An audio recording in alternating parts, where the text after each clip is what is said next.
multi-talented, multitasking, multi-everything people out there. Take it away. Find your glory, write your story, fearless feet will carry you. Time you own it, take your moment, be a fire burning through. Hustling from night until morning, grinding it out, it won't be long. Feel your power, it's your hour, you inspire, you are strong. Enjoy your Zola.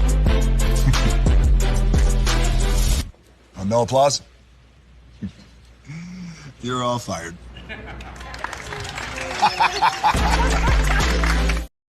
Now that you've reached the stage in your life where quality television is important, Nubian TV is a black network that speaks to your lifestyle.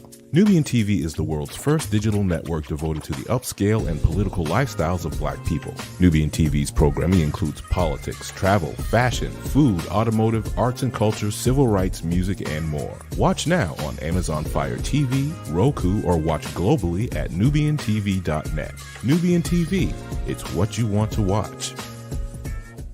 Now that you've reached the stage,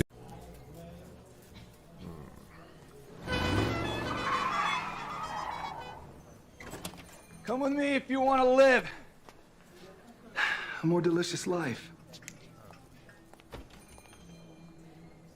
Oh, maybe we should get in the van. In this world, we don't get to control much. The past, male pattern baldness. What geese? Got one right now. The urge to pop that bubble wrap. But there is one thing we do get to choose every single day: what we eat. Welcome to the Sonic Department of Research and Deliciousment. We have everything you want, didn't know you wanted, and some things you didn't know were possible. Because we believe if you're not having fun, you're not living free. So come on, let's live a little.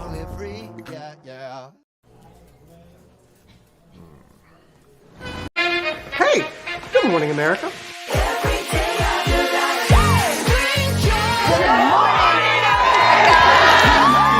Good morning, America. Good morning, America. Good morning, America.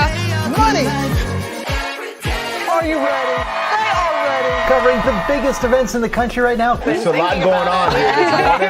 It's always a good time. That's what the show's about. That's good. Really good. Very good. Coming in hot. Jimmy coming in hot. It's far from elementary. Oh. Good morning, America. I'm not going to try to strut like Michael or anything. I have known George a long, long time. Have you ever gotten him to dance? Look at that face. You don't just see it, you feel it. I'm in. I'm in. I'm in too. I'll be there. I am here and so happy. I'm in. I'm in too. I'm in. That tells you something when Snoop Dogg's in. Michael, George, Lara, Ginger. Caesar. Just look at him. Politician. General. Author. Ruler. Man.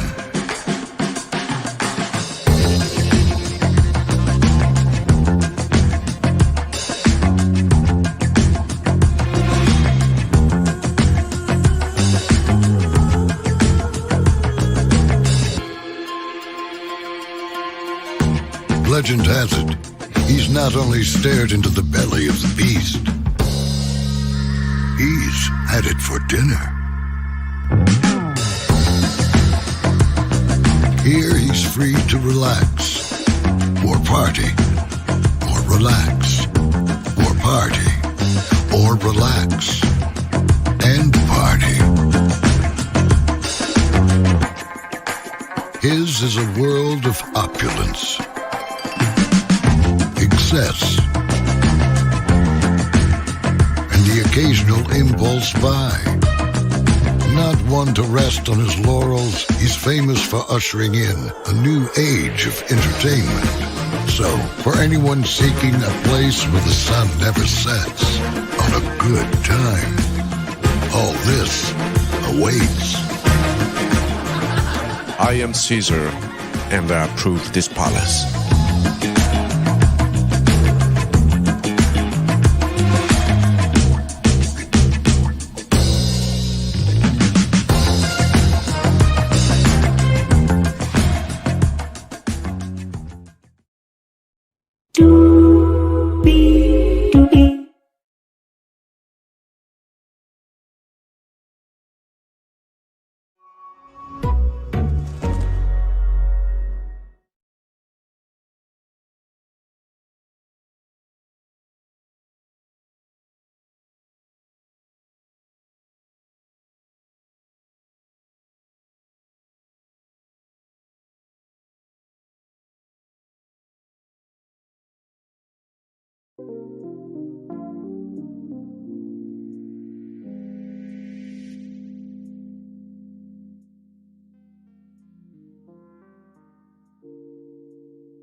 All right, can y'all hear me now?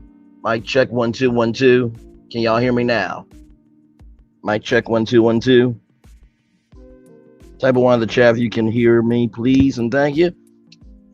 Once I get the one, we'll be good to go. There we go. All right, thank you so much, Captain Venus. Good morning, everybody. Hopefully all is well. Y'all know StreamYard is StreamYard, and literally my microphone is in my USB port, and StreamYard wants to be stupid. So we're doing this off the phone, but don't worry, my camera's working just fine, so we're going to roll with it as always. Good morning, everybody. Hopefully all is well. Thank you all so much for being here. We have 1 2 3 4 5 6 7 destinations. It was originally going to be 6 destinations until I got the breaking news alert that Phil Donahue passed away. That's right, the legendary Phil Donahue, who opened up so many doors for daytime talk, has passed away. We'll celebrate his life this morning. The Sherri Shepherd is coming back for season 3 of her talk show. We'll get into that. Danielle Fishel had a recent medical event. I'll tell you about that. Penn Badgley has just finished wrapping up season 5 of You. Oh my God, I'm so ready for the season. I'm so ready because Joe has done so damn much. And we need to talk about it, okay? By the way, Social Security, y'all know we've been covering the cyber attacks over here on this channel. There's a big one with that. I'll fill you in with that. Drake and Josh, Drake, Bell and Josh Peck, might be teaming up to do something all over again. And then the DNC is happening, I think, this coming week, I think, if I'm not mistaken. So I'll fill you in from the black point of view because there's a lot of black-owned businesses. So higher is weighing lows available. But either way, we are live on tour. Let me take down this iconic intro here. Yes, indeed, there. You see the virtual tour background. Yes, you do. You hear the virtual tour music. Yes, you do. And one thing to know and two things for sure, that over here on this channel, a lot happens early. Roll it. It's a new morning for America's family. Sun's coming up, so make it all that it can be. You know a lot happens early. I'm Harry Smith. I'm Julie Chen. I'm Maggie Rodriguez. Morning everywhere. Come on, get up. I'm Russ Mitchell. And I'm Dave Price. And it's a little early for this. Right now, this it's a new morning for America's family. Sun's coming up, so make it all that it can be. You know a lot happens early. Every day's good when you're starting it out right. But whenever you're in the daylight, and a lot happens early. Can you feel it? And I say, Good morning, everybody. Are you girls ready for the Jonas Brothers? We have an early show exclusive. Yes. A lot happens early. A lot happens early. The Early Show, weekday mornings on CBS. It's a new morning. Excuse me, Julie Chin Moonves. I totally agree with you. It is a new morning, and thank you so much, Sweet Essence. DNC kickoff is tonight. I think that'll be happening at 7 Central on ABC, NBC, CBS, fake news, Fox News. I'm sorry. And also, too, you can catch it on ABC News Live, CBS News 24/7. Trying to NBC News Now. I think Fox has a local stream as well. And also, too, there'll be other content creators covering it tonight. Y'all know we will be reviewing the Braxtons tonight. We've been reviewing the Braxtons since episode 1. So, yes, indeed. Divine Virtuous Woman. Father God, it's 11:11. Shout out to Melody Sherri, too. You see the virtual tour. You hear the virtual tour background. Yes, you do. You hear the virtual tour music. Yes, you do. And to Julie Chin Move, as it is a new morning, to Russ Mitchell, Dave Price, Harry Smith, and Maggie Rodriguez. A lot happens early. Good morning, everybody. Hopefully all is well. If you're wondering what's going on, yes, my camera's here, but the other side, that side there is where you're hearing the audio because StreamYard wants to be stupid. So. But we always figuring out things, right? That's what we do around here. We are solution based around here. First Lady Michelle Obama is speaking tonight. Thank you so much, beautiful, sweet essence. Y'all ready to do what we do? We got 7 destinations for you. Let's do what we do and go on tour. Here we go, everybody. Yes, indeed. And this hit me like a ton of bricks this morning because literally, the 7 destinations I had for y'all was going to be like I said, Sherri Shepherd, Danielle Fishel, Penn Badgley, Social Security, Drake and Josh and DNC. And as soon as I saw that notification, I'm like, nope, this is a very historic passing, and we need to talk about it. Y'all know I'm the nerd of media, or what do I always say? I'm the media nerd of social media. I'm the media nerd of social media, and so I'm definitely one to cover this for sure. Phil Donahue, legendary daytime talk show host, passes away at 88 years old.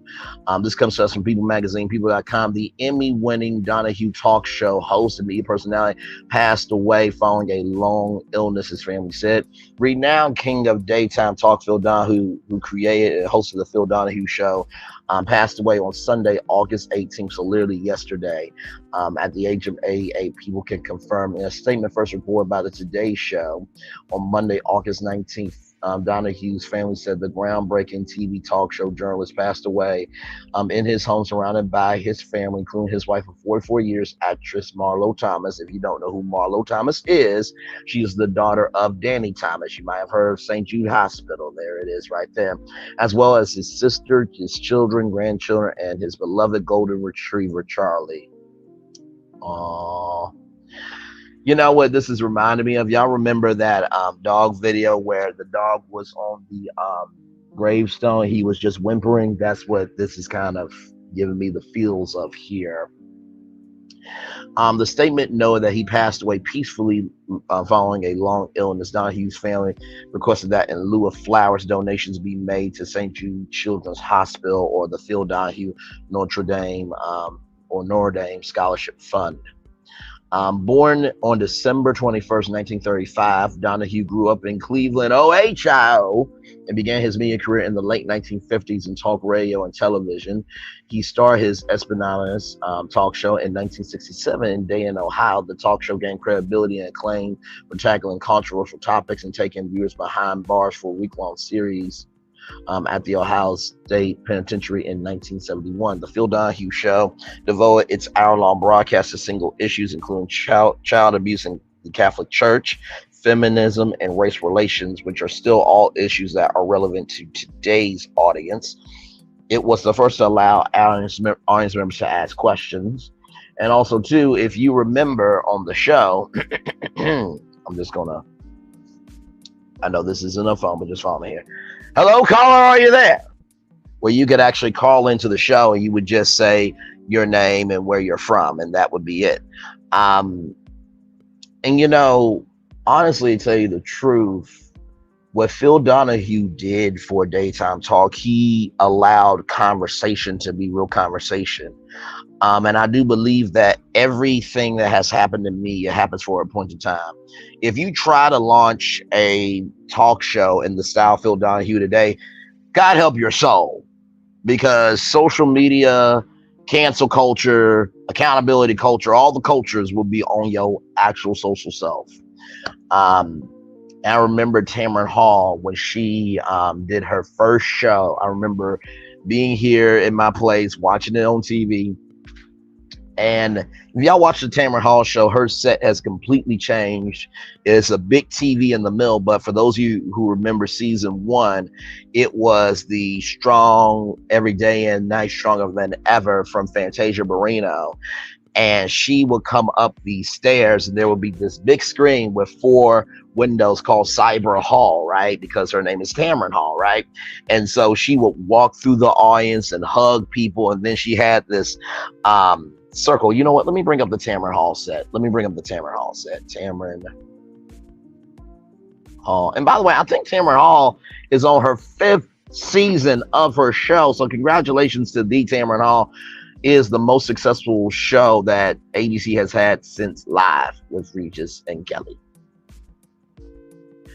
That's saying a lot. Of course, Black people coming through, saving companies as we often do. And you guys may not remember this, but Katie Couric also had a talk show at one point in time.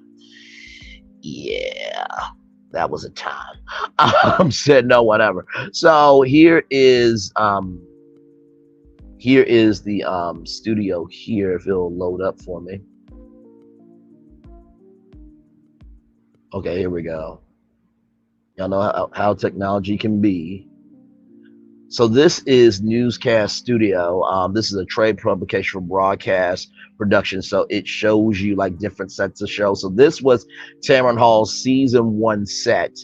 As you can see here, it had steps, and so this was the actual set for season 1. So she would come through that entrance there, and she would walk through.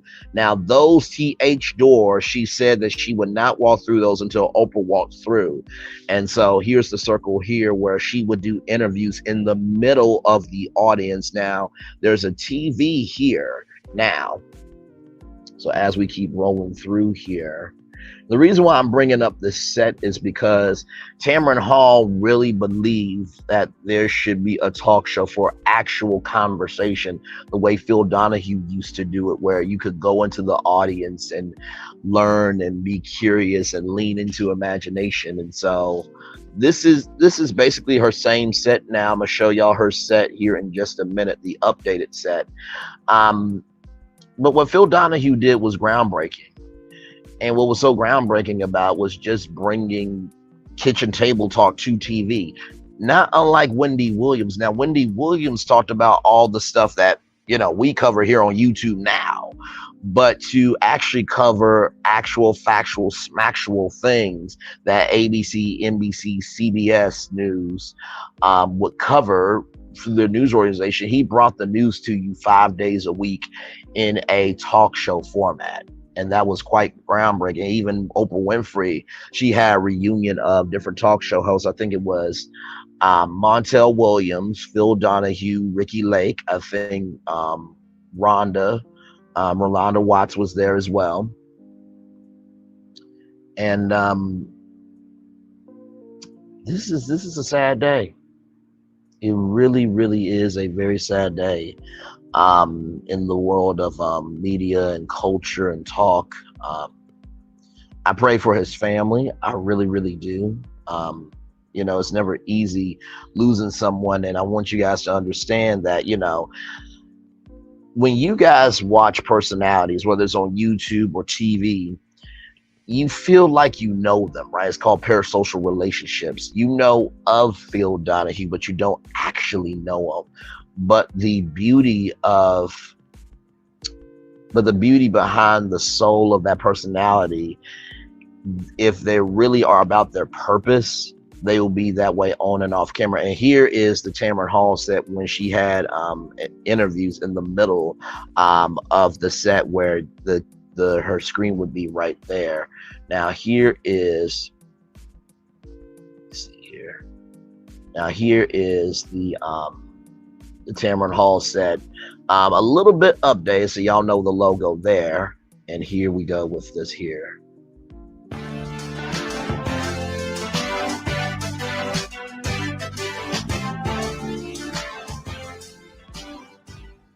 So, you're behind the scenes of our studio, and you know what? There are no secrets between us. This is so behind the scenes. This is holding up this dress.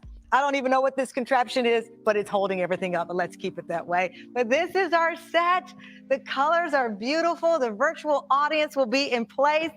I will take my seat, and I hope you take yours right in front of the TV at home. So as y'all see, hang on, let me go back. Yours right in front of the TV at home. So right here is the season 1 set. As y'all can see, that's being torn down. And that's where the virtual screen is going up right there.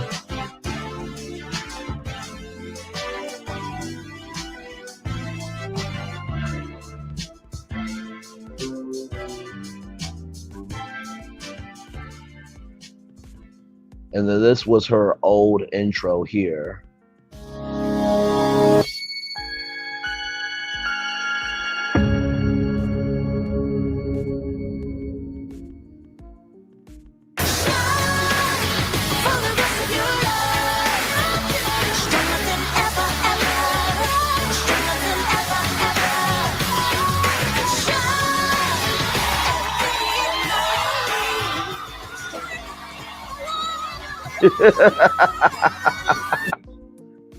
So that was her old open there, and it really gave you a sense of wonder of what daytime TV really could be. And so this is her set being built here, and the man and woman hours to put these sets together to create a space for all of us to be able to have conversation is quite powerful. Now, thinking about the Phil Donahue set, it was just audience, stage, that was it.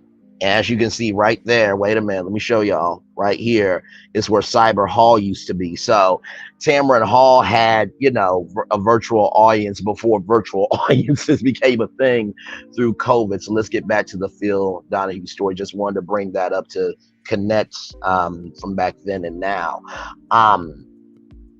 Right here, and it was the first to allow audience members to ask guest questions. In 1974, once he relocated the show to Chicago and changed its name to Donahue, the host found his niche while innovating the daytime format. When Phil came to Chicago, he found his most important element, the Chicago studio audience. Ron Weir, the former director of Donahue, told WGN-TV in 2023, from that point, the program really took off. Donahue added, "One day I just went out into the audience and it was clear there would be no Donahue show if I had somehow accidentally brought in the audience." Then the show moved to New York City in January 1985 while broadcasting live from 30 Rockefeller Plaza. You may know that for the Today Show, Studio 1A, the window on the world. Donahue continued to break new ground daytime TV, interviewing politicians, activists, musicians, athletes, and actors. He was the pioneering host to take 5 episodes in the Soviet Union in January 1987 per the Tampa Bay Times. In March 1990, Donahue interviewed Nelson Mandela in his first appearance on a talk show via satellite in Lubumbashi, Zambia. The show hosted the leading televised debate between Democrat presidential contenders Bill Clinton and Jerry Brown Jr. in April 1992 without an audience, moderator, or commercial break. Oh, that's a big deal. Other notable celebrity guests over the years include Sammy Davis Jr. of the Rat Pack, Ralph Nader, Elton John, Gloria Steinem, Gregory Peck, Billy Crystal, Whoopi Goldberg, Robin Williams, Dolly Parton, Muhammad Ali, Michael J. Fox, Roseanne Barr, Steve Martin, Richard Pryor, among many more. Donahue went on to win 20 Emmy Awards, 10 for Outstanding Host and 10 for the talk show itself, and paved the way for other daytime hosts such as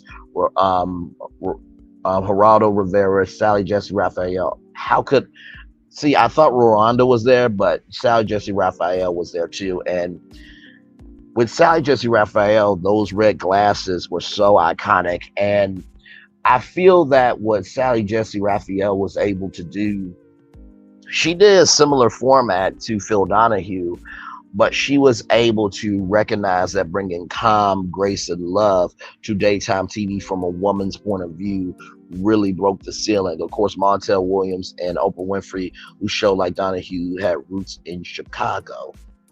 If it had been no Phil Donahue show, there would be no Oprah Winfrey show. Winfrey wrote in the September 2002 issue of the Oprah magazine. He was the first to acknowledge that women are interested in more than mascara tips and cake recipes, that we were intelligent, we were concerned about the world around us, and we wanted to live and we wanted the best possible lives for ourselves. New York City remained the talk show host home until its final taping after 29 years on the air in September 1996. Following his 6-year hiatus, his namesake returned to primetime TV to host Donahue, a interview-driven program. However, MSNBC canceled the self-titled show in February 2023 due to viewership, per the New York Times. After the show cancellation, he wrote, co-directed, and produced the 2007 documentary Body of War.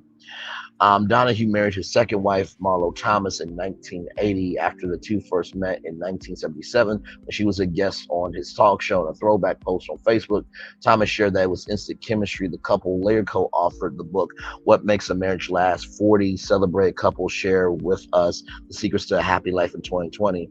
In May of 2023, Thomas revealed to people that love, listening, and lust, oh my, all right, Marlo, get it in then, were the keys to her happy marriage to Donahue.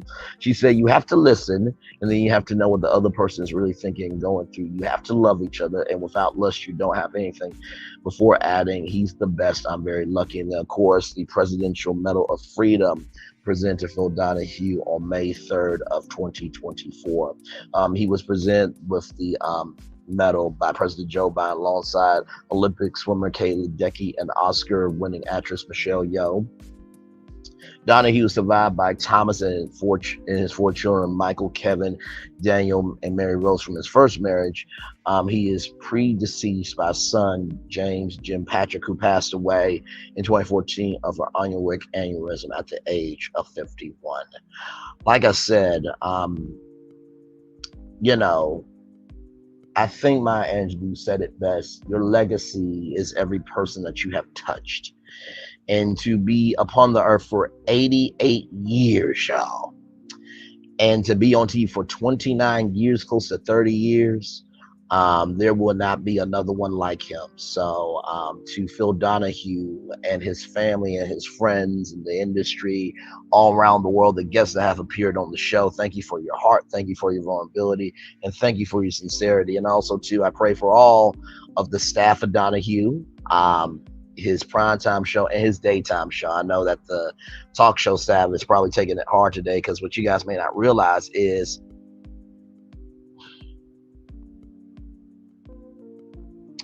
talk shows tape about 185 episodes to 200 episodes a year. You spend more time with these people than you do your own family. And then here's that virtual screen right there from Tamron Hall. So just wanted to show some love, grace, and space to thee, Phil Donahue, this morning. Amen.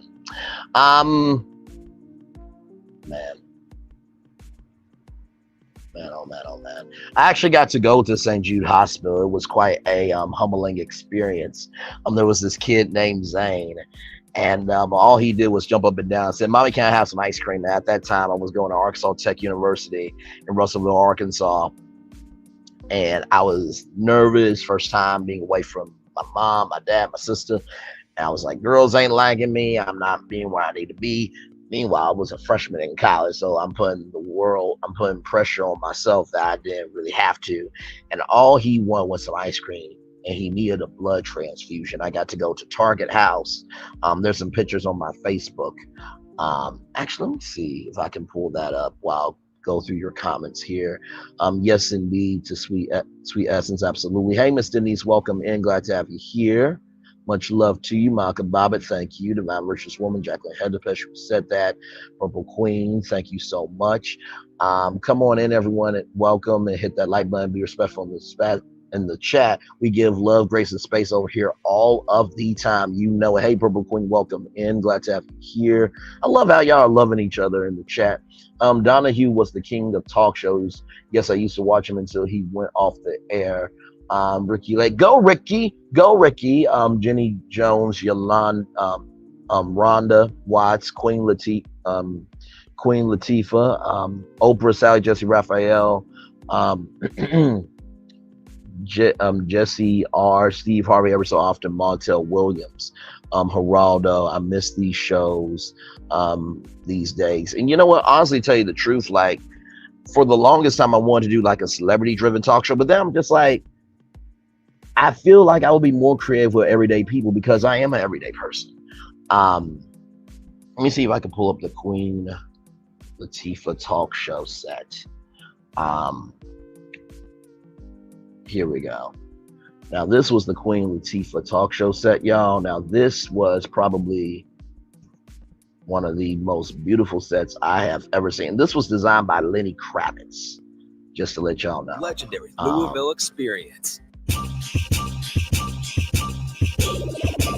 This is my nerdiness coming out. Man.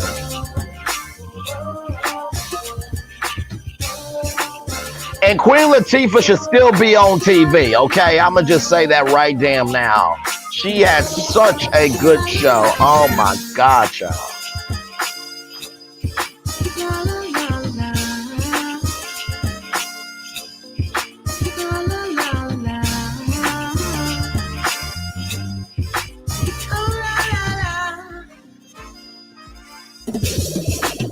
Oh, yeah. Man, try not to tear up over it.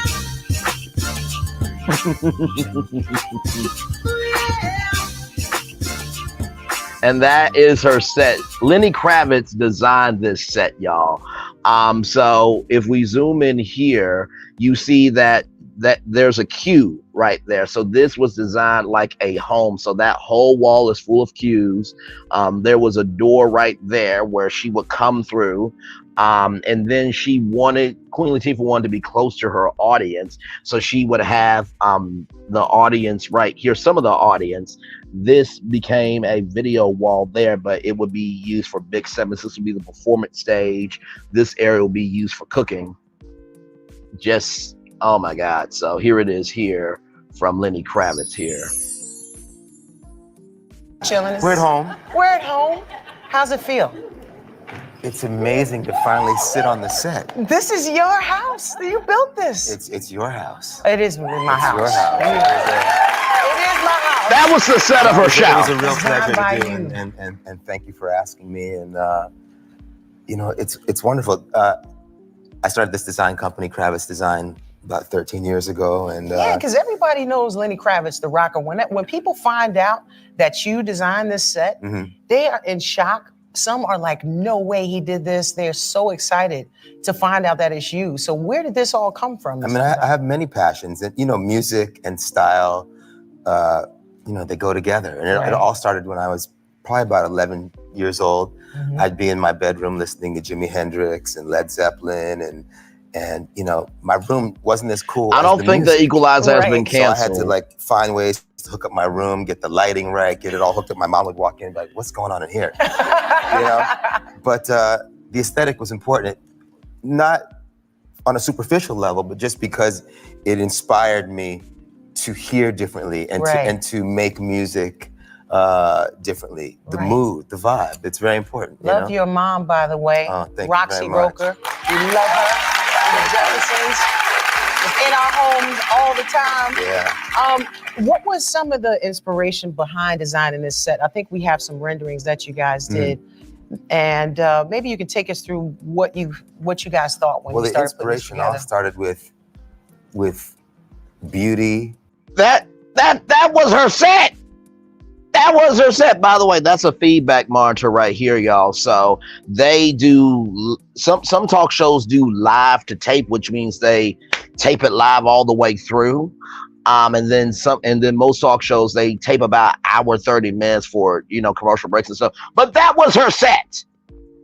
That was legitimately her set. Listen, all I needed was a bedroom and a bathroom, and I would have lived on this set. I mean, you see the natural beauty of the set, right? Like you see it, right? Like just showing up. Okay, back to this clip.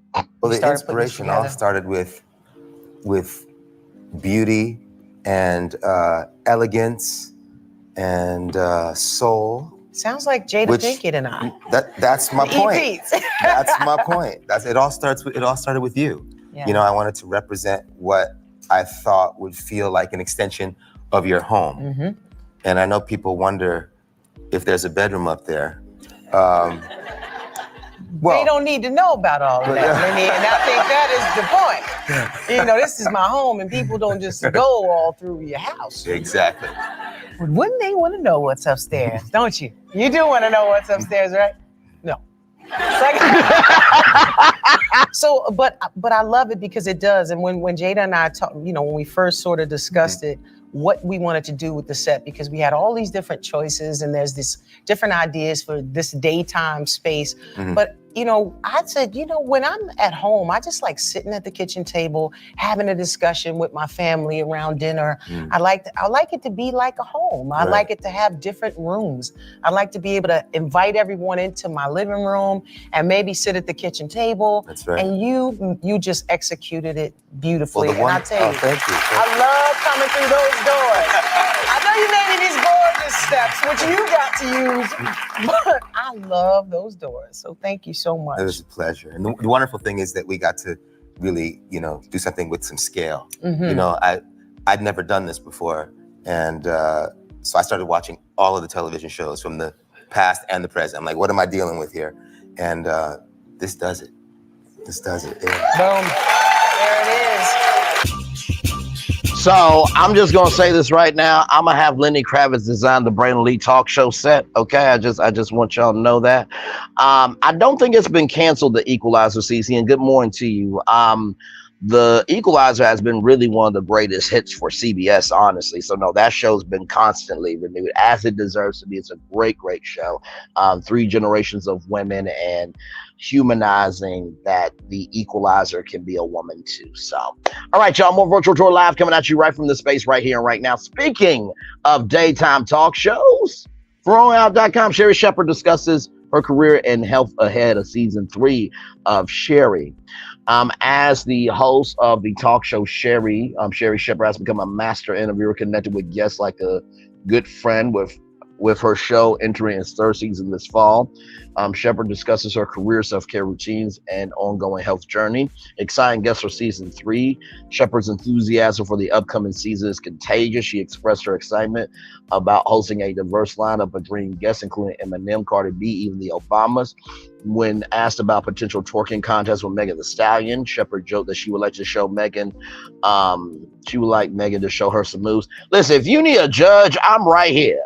Listen, I will be very fair, you know, balanced, and, you know, even kill. I mean, Megan's gonna win it. I'm sorry, Sherri. I'm sorry. Like, I mean, listen, you may not have a green room after that show. That y'all, I'm joking. Let's roll on. Empowering Black women. Throughout our conversation, Shepherd emphasized her commitment to uplifting Black women. She uses her platform to celebrate their stories and achievements, mentioning influential figures in her life, including her mother, Niecy Nash, Viola Davis, and she shared that her show is #1 with Black women ages 25 to 54, and #2 with all women, highlighting the strong support from her audience, health advocacy and diabetes management. Shepherd is also passionate about health and wellness, especially as someone living with type 2 diabetes. She shared that her son Jeffrey is her biggest motivator to maintain a healthy lifestyle. Shepherd often shares her health journey with her fans, advocating for diabetes awareness and partnering with Pfizer for awareness. Her commitment to health advocacy.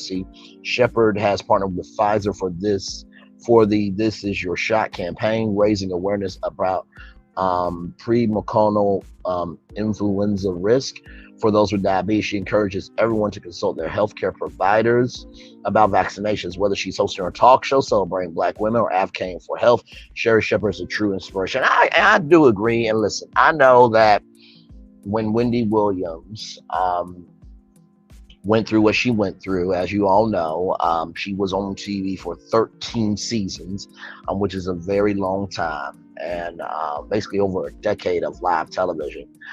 And people started guest hosting and stuff for the Wendy Williams show. And by the way, to the Wendy Williams staff, y'all should have had the Wendy fans have a chance to host a show for a week, because Wendy will always say, "These are my co-hosts." By the way, I would have crushed the competition. I would have been there for all the pre-production meetings. I would have been there for the show. I would have stayed 20 minutes after. I would have been there for the post-production shows.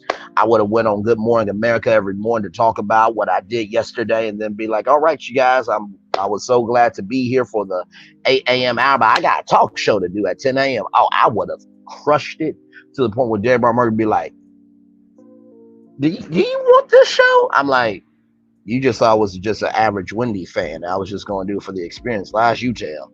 But because of Sherri Shepherd, she's done film, she's done TV. Y'all know her from The View. She's got the Two Funny Mamas podcast with Kim Whitley. She has definitely earned her position. I know everybody didn't like her for how she came in, but at the beginning, middle, end of the day, something had to happen.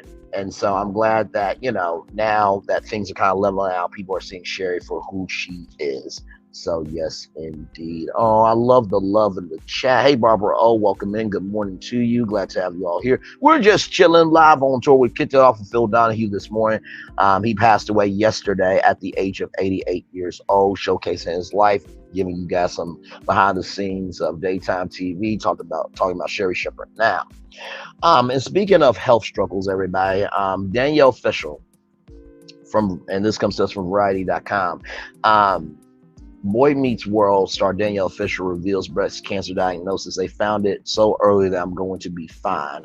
Boy Meets World star Danielle Fishel opened up on the latest episode of the Pod Meets World podcast about being diagnosed with breast cancer at 43 years old.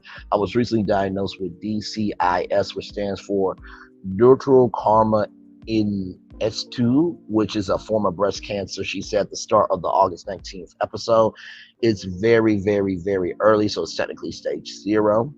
Fisher went on to explain that she was diagnosed with high-grade DCIS with microevasion and is planning to have surgery to remove it.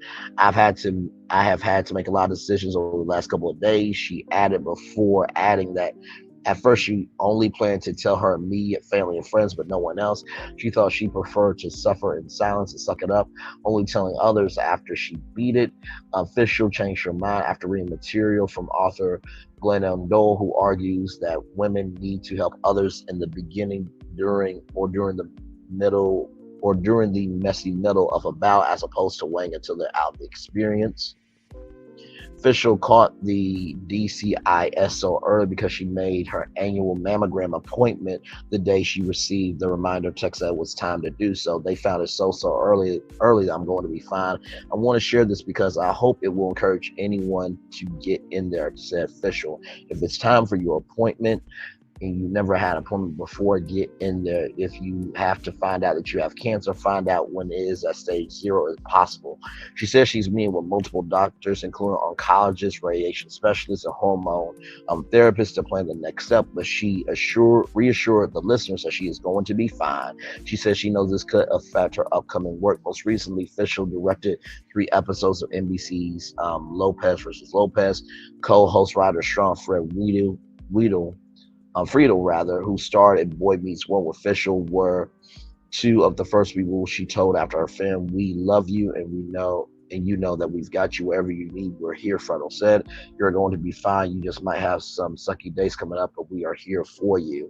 Congratulations, first of all, for detecting it early, but also too, congratulations on being so vulnerable. A lot of times in life, we feel like our testimony is heavy, and that we don't want to be a burden on people. What you may think is heavy may be light to someone else. And I mean the light of being able to give positivity to someone else. So congratulations to Danielle Fishel for detecting her breast cancer diagnosis early. So please get your mammograms, and to all of us men, we need to go and get our colonoscopies as well. All right, sounds good to me. All right, y'all, Penn Badgley, season 5 of You. We gotta talk about it. I'm so excited. You is a show based off of a book series. It was on Lifetime, but then it came over to Netflix. It's about Joe Goldberg and him trying to find love. And well, let's just say if you don't love him, or if people try to interfere with you and Joe's love, he takes care of things. Yeah, Barbara O, he passed. Phil Donahue, yeah, he passed away at 88 years old upon yesterday. And I got the breaking news alert right before, well, not right before coming on tour, but as I was getting the destinations ready, as I was getting our directions for this morning's tour, saw the news alert and wanted to add to the show immediately. So yes, indeed. But yeah, that's basically You. So with that being said, they have just wrapped up season 5. So Penn Badgley wraps up You by filming. Penn Badgley wraps up You season 5, filmed by recreating a very demure, hang on, let me see here. I'm trying to pull up the TikTok, y'all. By recreating very demure TikTok trend. Give me 1 minute, y'all. I'm trying to pull up the clip for y'all so we can all see it here.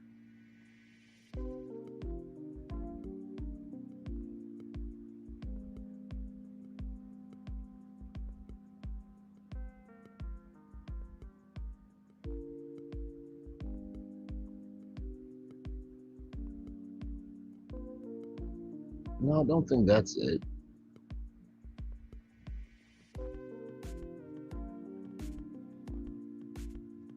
Let's see, I'm trying to see here.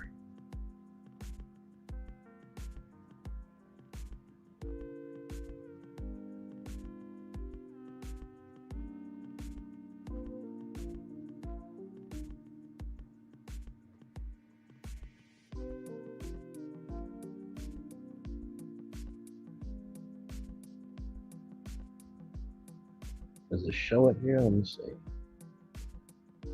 Oh, come on, UK. Oh, wait a minute. Let me see if I go to Penn Badgley's not Penn Badgley's Instagram channel. Let me go to Penn Badgley's TikTok. Penn Badgley TikTok. Yep, okay. I got it here.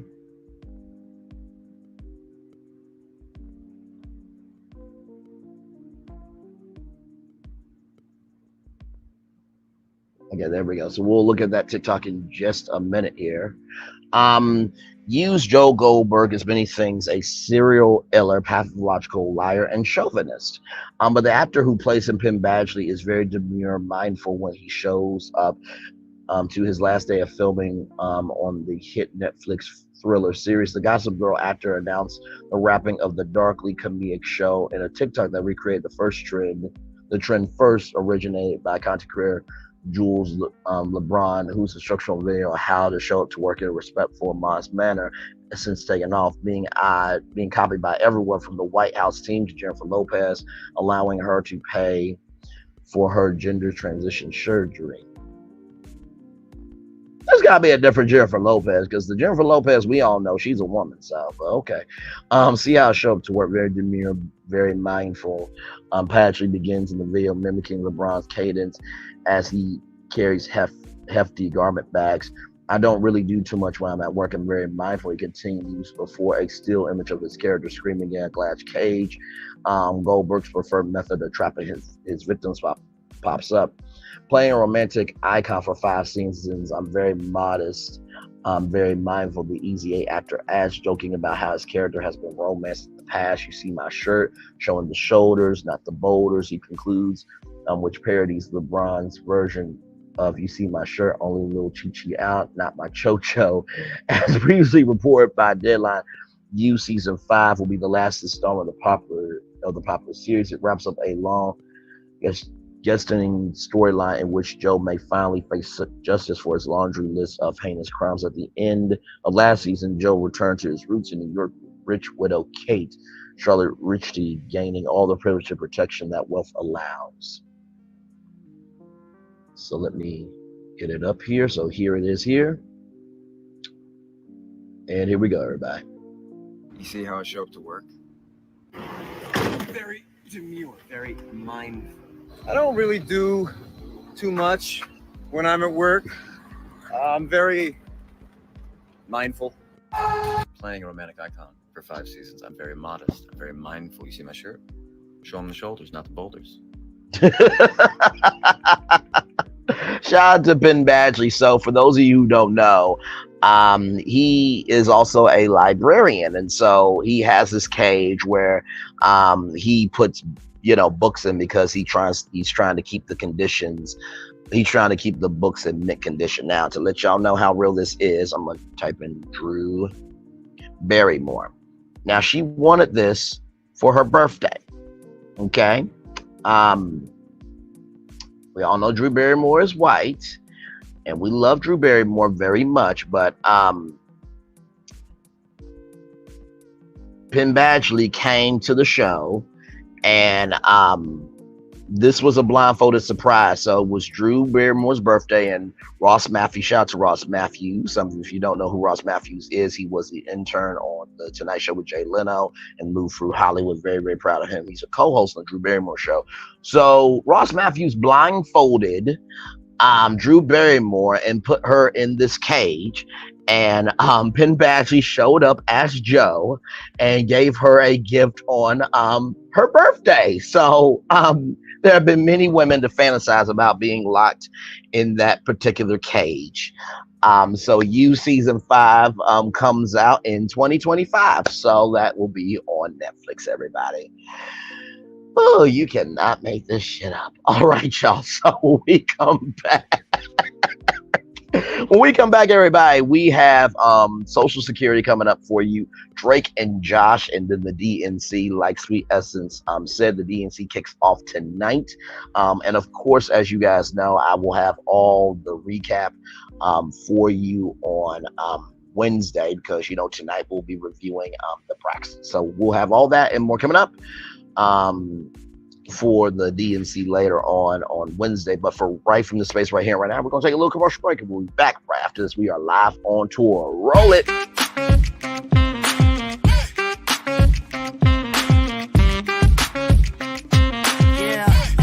Yeah, we hustle all day. Yeah, we're working, let me play. You know me, work real hard, now we're ready, let's play. Ay, hustle up, yeah. Ready, set, let's go, yeah. Hustle up, yeah. Ready, set, let's go. Turn it up, turn it up, turn it up, turn it up a little louder. Now get low, get low, come on, yeah, drop it to the floor. Turn it up, turn it up, turn it up, turn it up a little louder. Now get low, get low, come on, drop it to the floor. Drop it to the floor. Turn it up, turn it up, turn it up, turn it up a little louder. Now get low, get low, come on, drop it to the floor. Drop it to the floor. Turn it up, turn it up, turn it up, turn it up a little louder. Now get low, get low, come on, drop it to the floor. Drop it to the floor. Turn it up, turn it up, turn it up, turn it up a little louder. For Ramirez, Wingstop's triple meal deal. 6 classics, 6 boneless, and 2 tenders with 2 dips and a large fry for just $17.99. Get yours delivered today at Wingstop, where flavor gets its wings.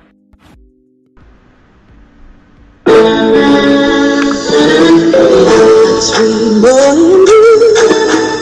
one look at you, and it was plain to see you were my destiny. God, you were found. I come from nothing. Our son is your son. Welcome to the celebration.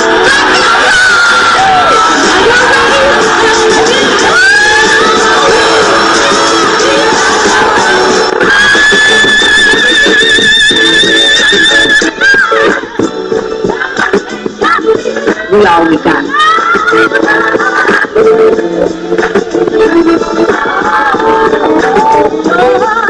I'm too bad. Don't you leave here to go for happiness. I want you to leave here to show.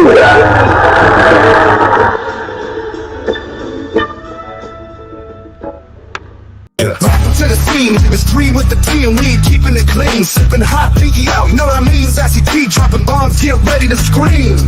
Little Paulette, she in between like the middle sister or the referee. Last but not least, we got Braylon Lee, he in the mix, taking us on a virtual spree. Love, laugh, talk, it's a whole new reality. Get ready for the vibes, cause this party's a masterpiece. That's right, it's 3 with the T.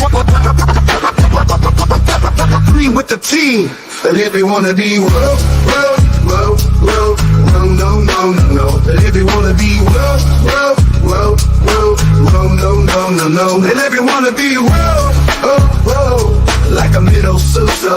And if you wanna be world, no.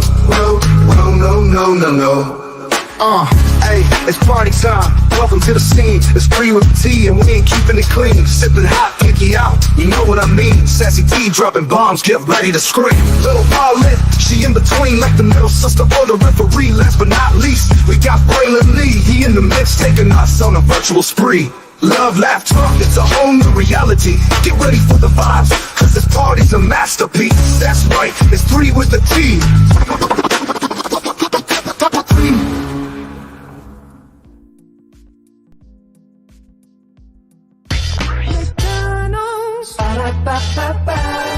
I'm loving it. Y'all right back. Welcome back into Brainley's virtual tour live, everybody. Glad to have all you here. By the way, you can catch 3 with the T on Sundays at 8 p.m. or 8:30, depending on which time. On Sundays, and of course, bonus editions whenever we feel like it. We had a great edition of 3 with the T last night. A very powerful edition of 3 with the T. Love Sassy T from AL3 and Lil Paulette and the gang as well. So to give you a recap of what we've been talking about here on tour this morning, we talked about Phil Donahue. He passed away at 88 years old upon yesterday. We talked about Sherri Shepherd. She's going to season 3 of her talk show. I also partnered with Pfizer about, going to get, checked up for diabetes. Danielle Fishel had a breast cancer diagnosis, but she caught it very, very early. And then Penn Badgley just wrapped up season 5, the final season of You, that will be coming out in 2025 on Netflix. So, hey, Alice Dove, welcome in. Glad to have you here. All right, y'all. So, y'all know we cover the cyber attacks over here on this channel quite often. So, this comes to us from the Jasmine brand. Nearly 2.9 billion records, including social security numbers, stolen in data hack.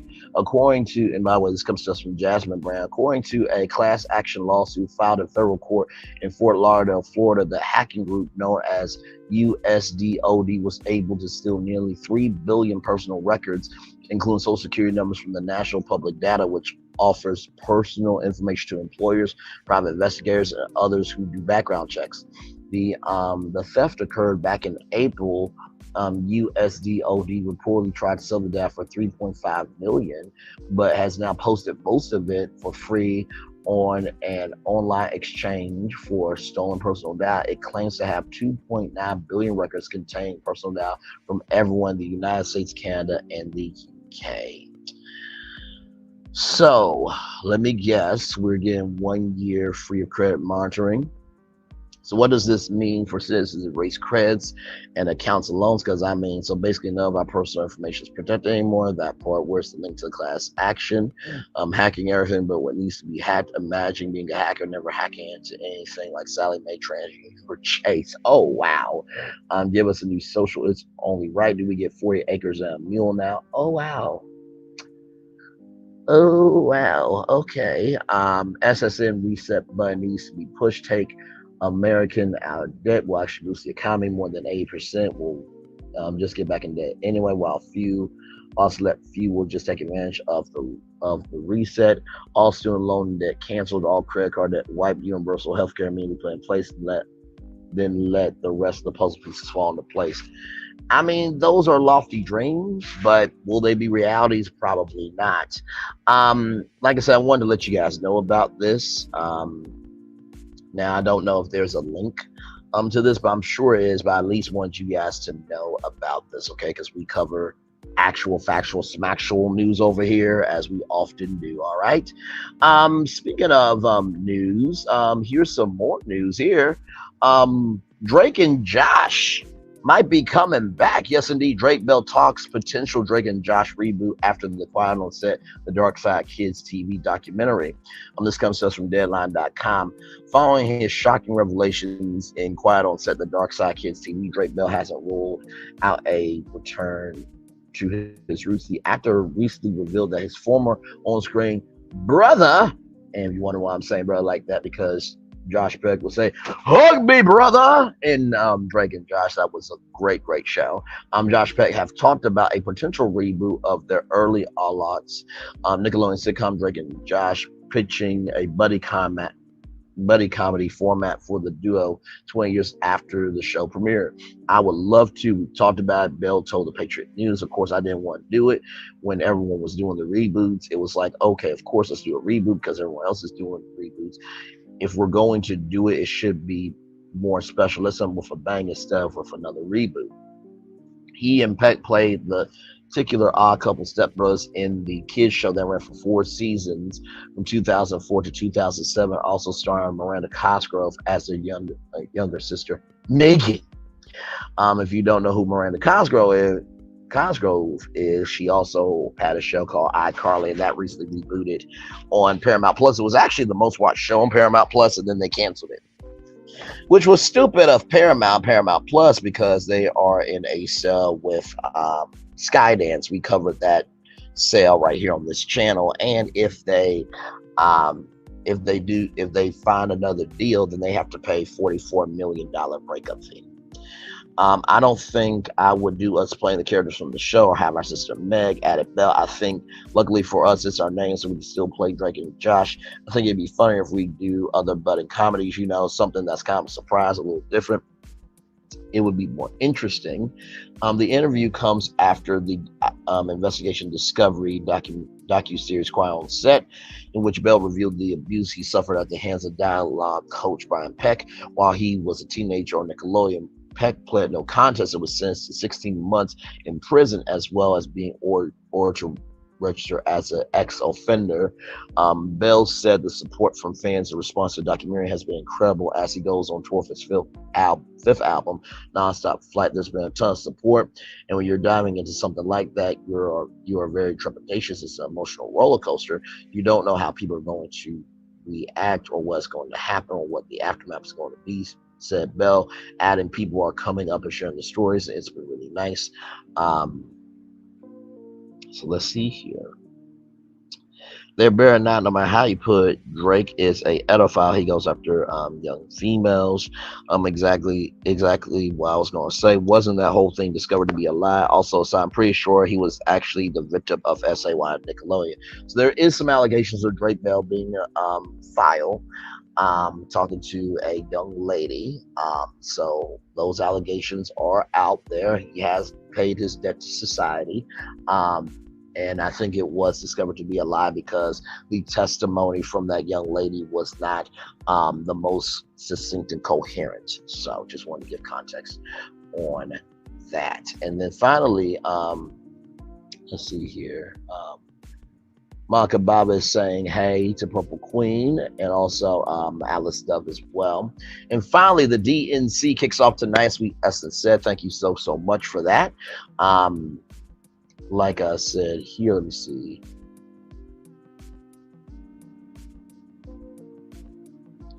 So here it is here from Newscast Studio promoting the DNC. It's starting tonight, Monday at 10 p.m. Eastern, 9 Central, 7 Pacific. So here is ABC News promo here.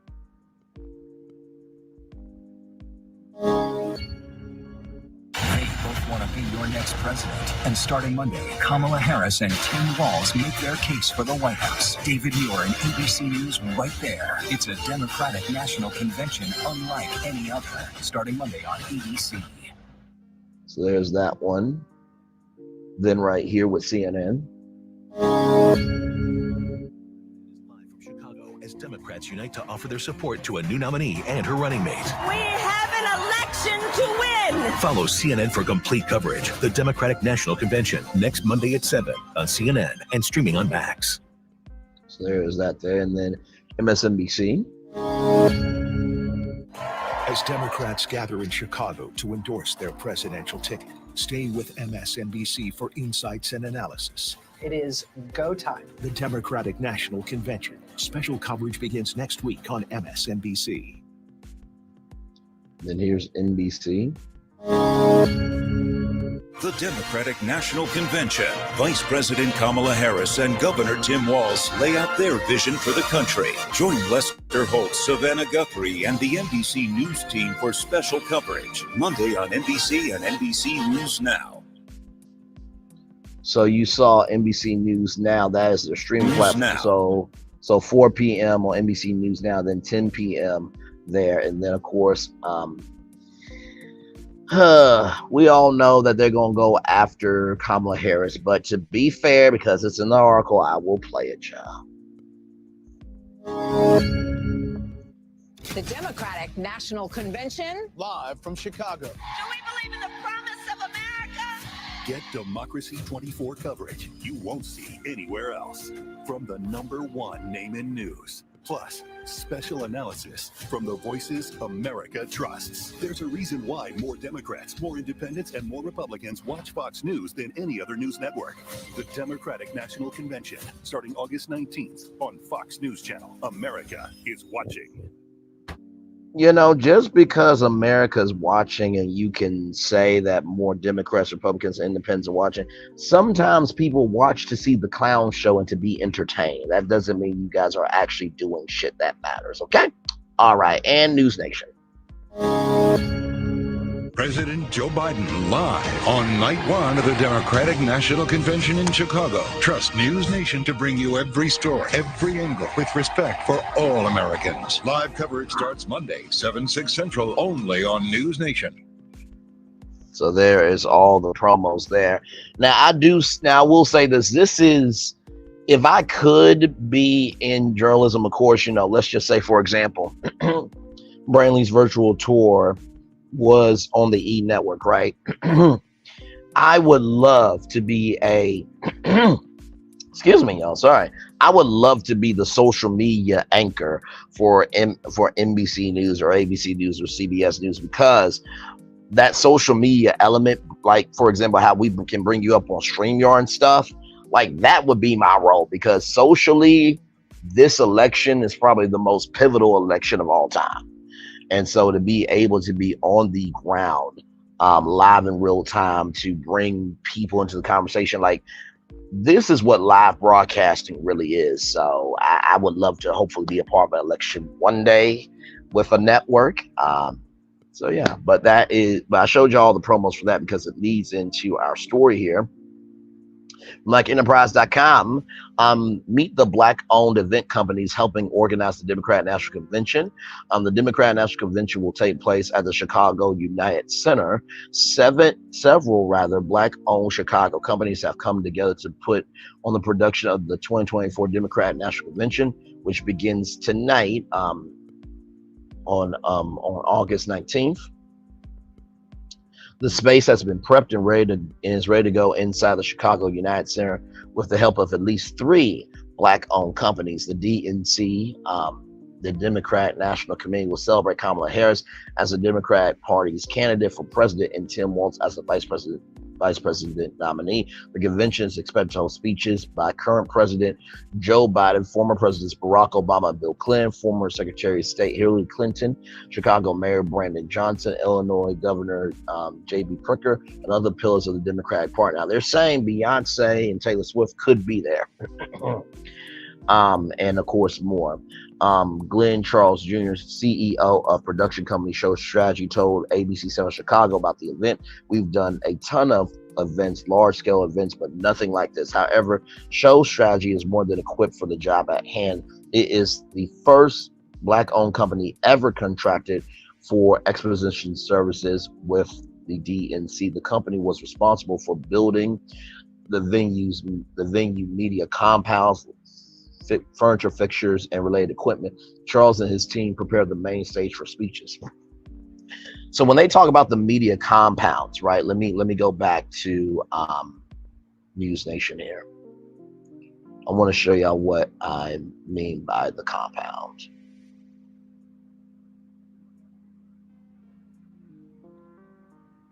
Go back to NBC News.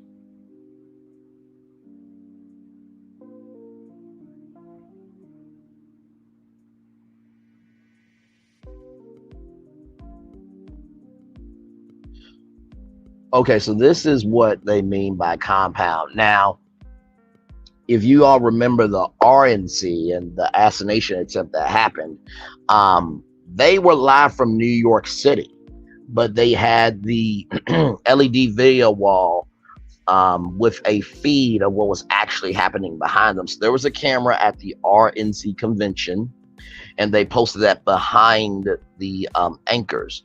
So when they talk about the compound is the booth where all the networks are going to be. So ABC, NBC, CBS, Fox, News Nation, they usually have their booths. CNN, they'll have their booths where all the anchors will join up live from inside the convention. So that's what they mean by media compounds there. Charles and his team prepared the main stage for speeches. He told ABC7 that he feels he's living his dream with the DNC preparation, but hopes more than that. He hopes to inspire others to achieve similar greatness. Charles expressed, "My goal is to eliminate 2 words, first and black. I'm a living example that you can do it. Sometimes things seem far beyond what you can achieve, but I'm an example but I am an example of that. That's not true." Glenn's partner, Jen Charles, says she is thrilled to be collaborating with Glenn, as her company is also contracted to work with the DNC. We are truly best friends, so being able to work with my best friend, it is a blessing. Jen, owner of GCJ Hospitality, I wake up every morning and say to myself, this is unbelievable to be here in the space and to be on the stage, especially as a black supplier. GCJ Hospitality is handling customer service at the DNC convention.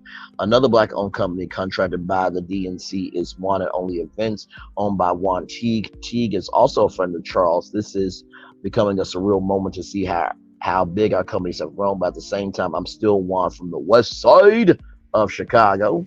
She said she reflected on the growing popularity of her business as a woman of color. I think building my legacy and having women that are doing is really going to take my company beyond what I could have ever imagined. Is what I truly want to see in this year of my 50. She said, "We did this to put Chicago on a great life, change the negative narrative about who we are and what we are," she concluded. So congratulations to those 3 great companies, black-owned companies, that is. Wanted Only Events, owned by Juan Teague. GCJ Hospitality, owned by Jen Charles, and of course, Show Strategy, owned by Glenn Charles Jr. So congratulations to all of those black-owned businesses. Hey, Lisi, good morning to you. We got through all those topics in 1 hour, 12 minutes, and 49 seconds. Not too bad there. I said the show is not over yet, y'all. The show is not over. No, it's not. We're still rolling on here. Yes, we are. Let's see here.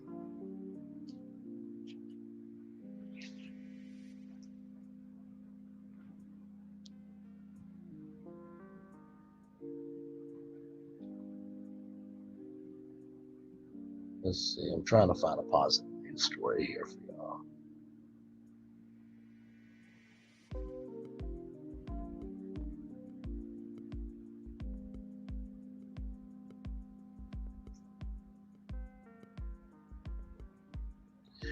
You know what? Sometimes in life, y'all, this is.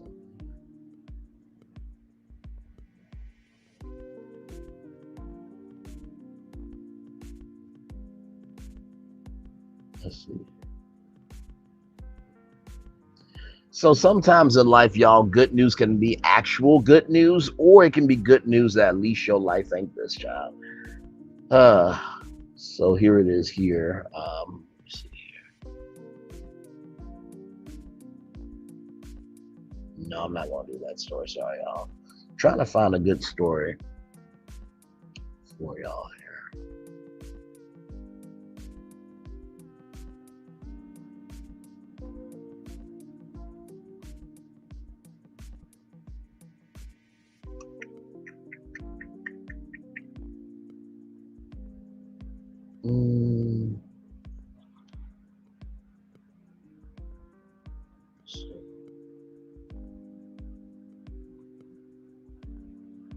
Okay, here's something here. I think you guys will like this. So for all you Riri fans, you're welcome. Apparently from the Jasmine brand, this came out 4 days ago, but is news to us. Rihanna reportedly making major comeback with new album and world tour in 2025. Rihanna's comeback is shaping up to be legendary. The 36-year-old singer, she's 36 years old. Still looking good. Jesus, Father God be in heaven. Amen. Who has been focusing on her flourishing business ventures and growing family, is reportedly finalizing her 9th album, which has fans on the edge of her seats. Sources inform media outlets that the new album will blend various genres and feature collaborations with a range of artists. Although the exact release date is still under wraps, it's expected to drop sometime in 2025. In addition to the album, Rihanna is reportedly gearing up for a major world tour and is also in talks for a headline performance at the Glastonbury Festival. In June, at the launch of her Fenty hairline, Rihanna discussed her new era, revealing that she is starting over on the album. She knows that she is prepared to go back in the studio after initially putting the project on hold. She explained, "Music for me is a new discovery. I'm prepared to go back into the studio. I'm going to start. I don't want to neglect the songs I already have, so I want to go back to the stuff, go back and listen to the stuff with new ears with my new perspective." Does Rihanna know that she has this stuff coming out? The lies. Y'all can act like Rihanna can blow up the way y'all keep asking for the album. Just delusional. I love Rihanna, but I've given up on her music. Let's just leave it as an era we loved then. After that Super Bowl performance, I think I'm good. Y'all better check with Rihanna first, because I know she doesn't know any of this. Not relying, Lord help, again in our faces is wild. Love you, Riri. Probably the one concert I would pay the hefty price for, since I don't know when she'd do another concert. So listen, it's some good news. Honestly, Rihanna is still a legend in the world of music. Okay, she has probably done some songwriting too on the low. So, but yes, indeed, I'm gonna drop the link. If you guys want to come on up. All right, Jacqueline Hedepesh, thank you so much for coming through. Much love to you. Have a great day at work. I'm gonna turn off my camera now because we done the whole show for over an hour. Yes, we have. Whew.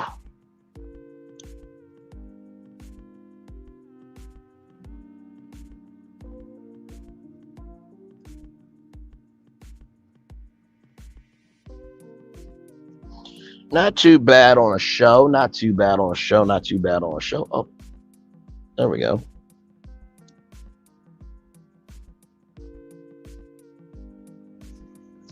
There we go. So let me pin the link here. And by the way, y'all, in case y'all missed it this morning, on my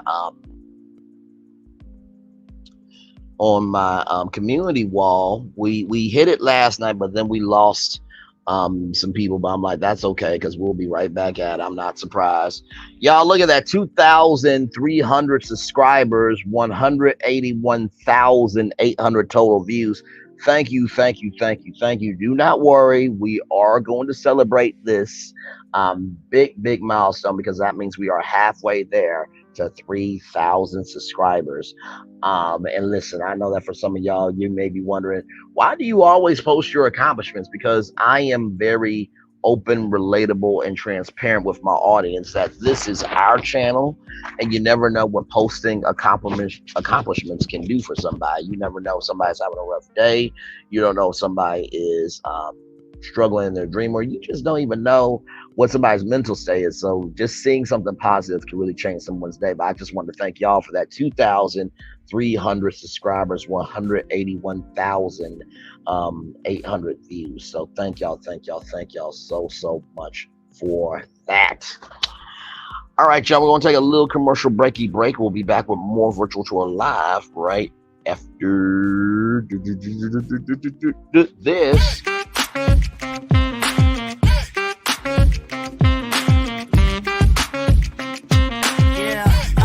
Yeah, we hustle all day. Yeah, we're working, let me play. You know me, work real hard, now we're ready, let's play. Ay, hustle up, yeah. Ready, set, let's go, yeah. Hustle up, yeah. Ready, set, let's go. Turn it up, turn it up, turn it up, turn it up a little louder. Now get low, come on, yeah, drop it to the floor, yeah, drop it to the floor. Turn it up, turn it up, turn it up, turn it up a little louder. Now get low, come on, yeah, drop it to the floor, yeah, drop it to the floor. Turn it up, turn it up, turn it up, turn it up a little louder. Now get low, come on, yeah, drop it to the floor, yeah, drop it to the floor. Turn it up, turn it up, turn it up, turn it up a little louder. Now get low, come on, yeah, drop it to the floor, yeah, drop it to the floor. Turn it up, turn it up, turn it up, turn it up a little louder.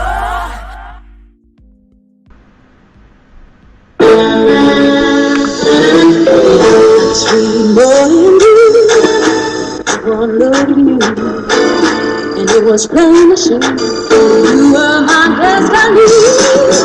God, you were found. I come from Memphis. Our son is your son. Welcome to the celebration.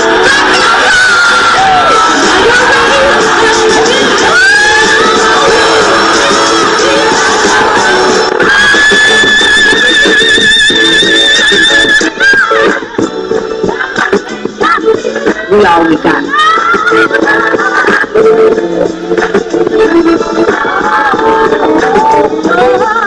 I'll do that. Don't you leave here to go for happiness. I want you to leave here to show that.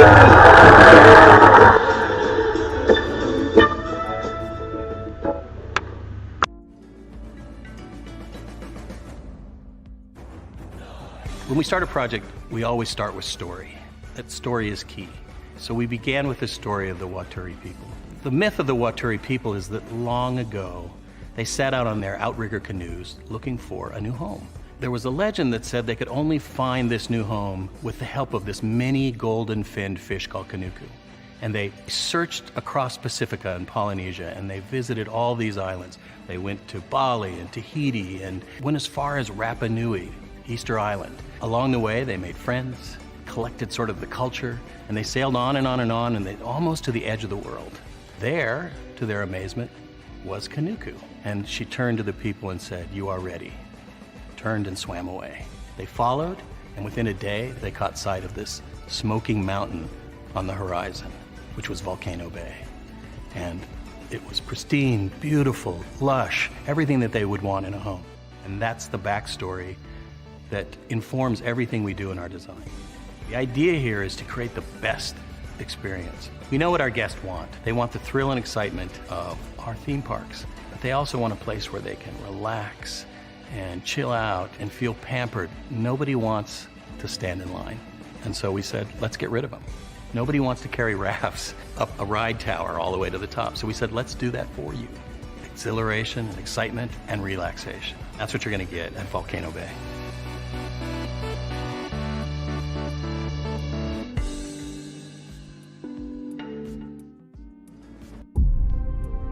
Open your eyes.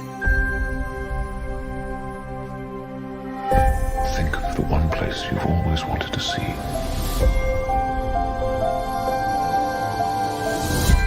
This is where our magic comes from? They say if you dream a thing more than once, Please, please, please. it's sure to come true. Everything you see exists together in the great circle of life. There are stories about what happened. true. All of it. In every job that must be done, there is an element of fun. I told you she was tricky. Life is full of possibilities. What do you want to be remembered for? The world is in our hands, and we gotta do something with it. I just want to say a word of thanks to all the artists, the workers, and all of you. The young and the young in heart. You helped make this dream come true.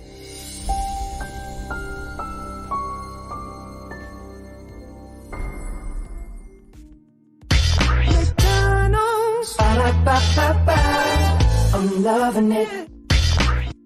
Right back. Welcome back into Brantley's virtual tour live. Glad to have all you here. 4 people still here in the building with me, y'all. We got through 7 destinations all live this morning. What a great show. Like I said, tonight kicks off the Democrat National Convention, night 1 of 4 nights. Should be a very, very exciting time for sure. I'm going to be covering the Braxtons tonight. I'm trying to think. I got the Onyx collab at 10 p.m. tonight. Although, you know what? I'll do a poll on my community wall because I do want to cover it live with you guys. Because I think that would be kind of cool. You know, this is a very historic moment in time that I think we should cover. So I'll ask you guys, do you guys want me to come back tonight at 10 p.m. To cover the DNC convention live? I can pull up ABC News Live. And we will just cover it live from there. And but we'll figure all that out later on tonight. So, but yeah, that's our show, everybody. I want to thank everybody for being here so much. I thank each and every one of you. Lee CW, thank you so much for being here. Maka Babbitt, thank you so much for being here. Lady B, thank you so much for being here. Miss Denise, thank you so much for being here. Said Barbara, already. Purple Queen, thank you for being here. Who said that? Thank you for being here. Cece, who said that? Yvette Bell, thank you so much for being here. Let's see here. Divine versus Woman Zero, thank you so much for being here as well. Sweet Essence, thank you so much for being here as well. Captain Venus in the building as well. Thank you so much. Yes, it is Money Making Monday. Yes, it is. Yes, it is. Yes, it is. Sweet Essence, thank you for being here as well. Woo! Everybody came through today, and I'm so grateful for all of you. Really, it's a fun time doing what we get to do over here. I think it was Divine Virtuous Woman or Vanessa saying this is like the New York Times Wall Street Journal over here, Black Edition, because we cover everything. And yeah, it's a good time. It's a very, very good time. Like, here's the thing too. I never really would have thought that I would get into this lane of content creation, because like I said, I'm a radio personality at the core of my soul. But you know, of course, you learn, you evolve, you grow, and like I said, doing radio for 4 to 5 hours live, you know, you're doing different segments, you're talking to callers, you're talking with, you know, guests, and you know, you're giving your opinion on the news, or you know, at least you're telling the news at the bare minimum, but then, you know, give your opinion in so many words. And so, you know, to be a social commentator on YouTube and to, you know, bring you, all right, Miss Denise, thank you so much for being here. Like I said, the show's now over. I'm still here with y'all. We're riding out for as long as we can. But yeah, to be able to bring you guys the news with soul, that's why I always say, you know, my slogan, I haven't said it in a while, but let me see if I can do it. Your 6 o'clock news just got upgraded with soul. That's what we do over here. Understand. And that's what we do. We give news soul over here, you know, from news stories, from every which way, from crime to technology to entrepreneurship, to, you know, to real life events like the guy who jumped over that bench, the judge's bench. We cover a little bit of everything when it comes to that arena. And also too, we cover pop culture, entertainment, reality TVs, but we're not so segmented.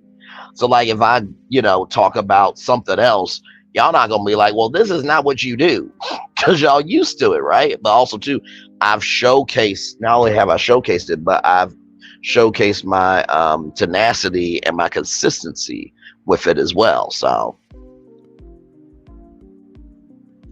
plus, I think we've probably been over to over 100 destinations.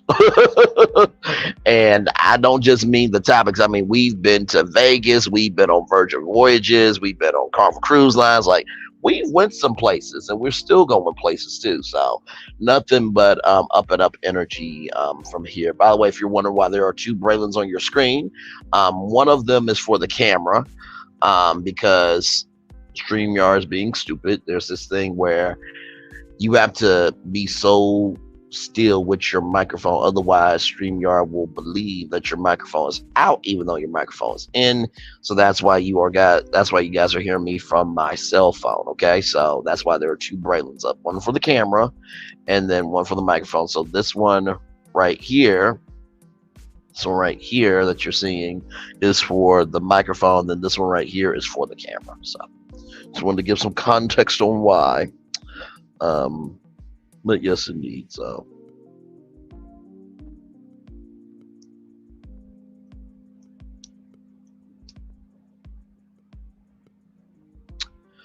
but yes, indeed. What a week! It's starting out to be. I mean, woo, child, Love and Marriage Huntsville is back on, and it ain't stopping for nothing at all. So, there'll be another story today. One thing to know, two things for sure, is always something going down in this damn sector. I can tell you that much right damn now. And like I said, too, Stormy is apparently getting sued over, you know, the Body Glaze title. So it's just like, good Lord Jesus, just, man. And Stormy said that she doesn't watch the show anymore. I bet you don't watch the show anymore. I bet you don't. I do think Kyle is going to win his lawsuit. I really, really do. And then at that point, you know, listen, it's going to be news everywhere. And what are you going to do there? Are you going to be able to deny it? No.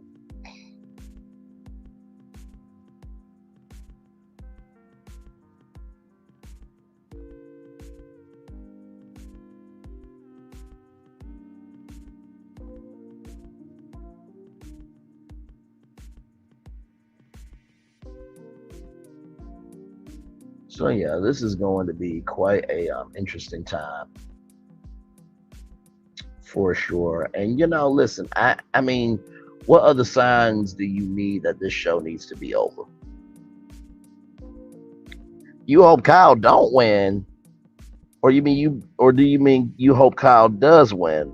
Okay, okay. Well, give me your logic on why you think that that you hope Kyle don't win. I'm curious, because Child Stormy's done a lot to a lot of people.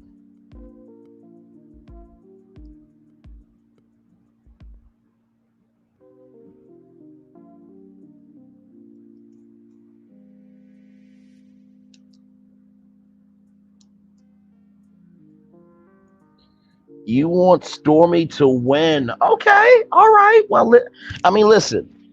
We do not know until it's over, right? So listen, whatever the verdict is going to be that verdict. You know what I mean? So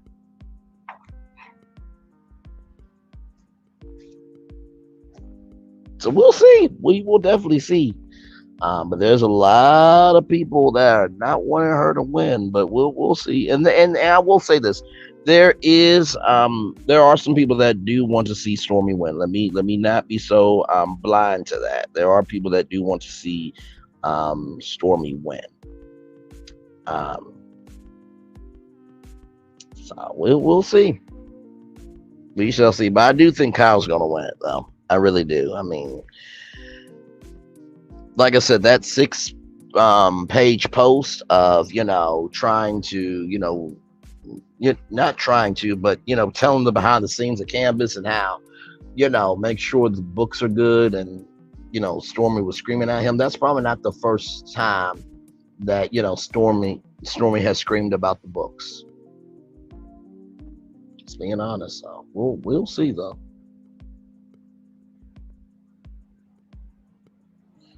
What does any of that stuff have to? Hang on, let me see. What does any of that stuff? What does any of that stuff she does on TV? What does that have to do with her business? Well, I mean, listen. I think, listen. We're having a very respectful exchange of ideas. Me and Lady B, we're good. I will say this. I think that it goes in tandem, right? The fact that at the beginning, middle, end of the day, she has showcased her business on Love and Marriage Huntsville. You know what I mean? And also too, she's associated with the social media part of the show. We all remember the Black Titanic video and stuff, right? And not to mention too how there's been back orders, this, that, and the third, right? So yeah, I mean, and like I said, I still love Lady B, so that's never gonna change. So it's all good with me and her. But I will say that Stormy's really deep into this show, so she could say that she's not watching the show and she hates the show and but she's connected to the show. You know what I mean? So it is what it is. You can't get rid of that. Like, sorry. Well, listen. That's gonna be up to that's gonna be up to the judge. You know what I mean? And not to mention too, there are and here's another part of it, right? Kyle did get into Shop Reality TV's comment section and also into Here for Hot Tea section. So at that time, Kyle was an employee of Canvas getting onto social media. And not to mention Kyle has been on the show too. So you can't get rid of that tie, Lady B. Oh yeah. Oh, we're fine. We're fine. And this is the thing too. We can agree to disagree, but still have love for each other. Because let me tell you something. This channel is bigger than Love and Marriage Huntsville. And I say that for the simple fact of this show is eventually going to go away, right? But the connections and the engagement and the dialogue that you have with your audience, that is up to you. So it's all good. Still love you. I don't know. And not to mention too, Melody said that they keep footage for like 10 years. So, there's probably more footage of Stormy at Canvas Beauty because they tape 12-hour days, right? You know what I mean? So not to mention she showed her warehouse on TV. So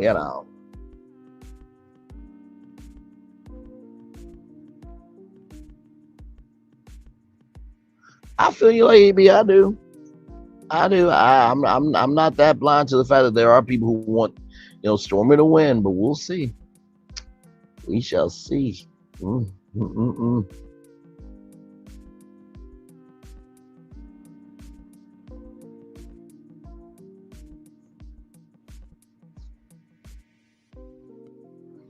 I will say this: if Stormy does win, she probably will take the biggest victory lap of Nana and Boo Boo ever. I can bet your bottom dollar for sure that will happen. But listen, just because she takes that victory lap doesn't mean that the public is still not going to feel the way that they're going to feel about her. You know what I mean? So we shall see.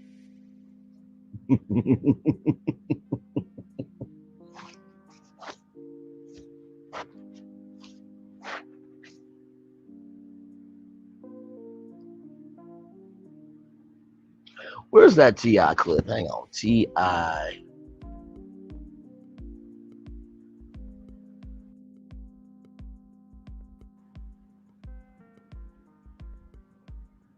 Y'all know the y'all know the clip I'm about. Y'all know the clip I'm about to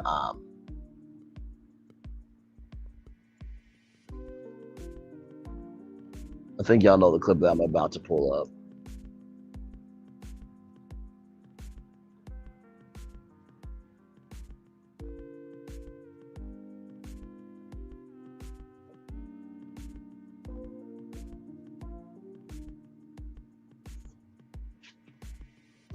Let's see.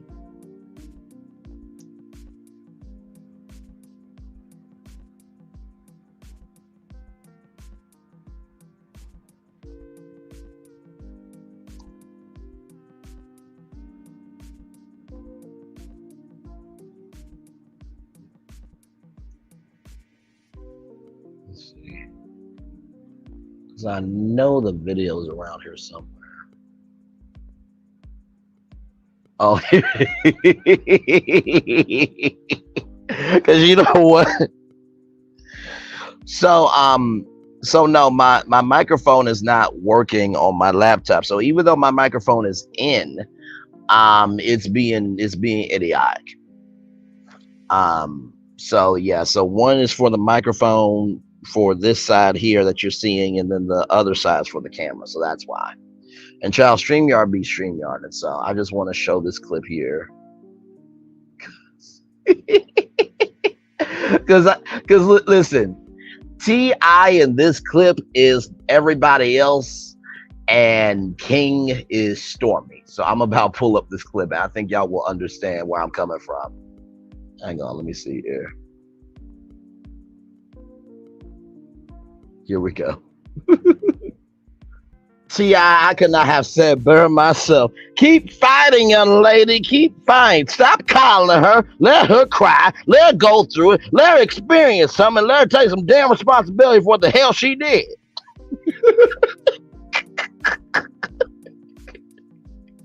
I love that damn clip so much.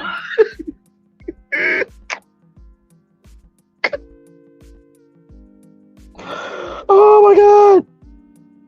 Keep fighting, young man. Keep fighting.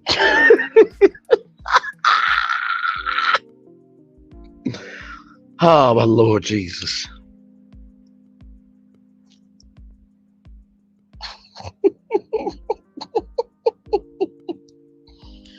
Oh, my Lord. Man, oh, man, oh, man. That is funny. Yes, indeed. So,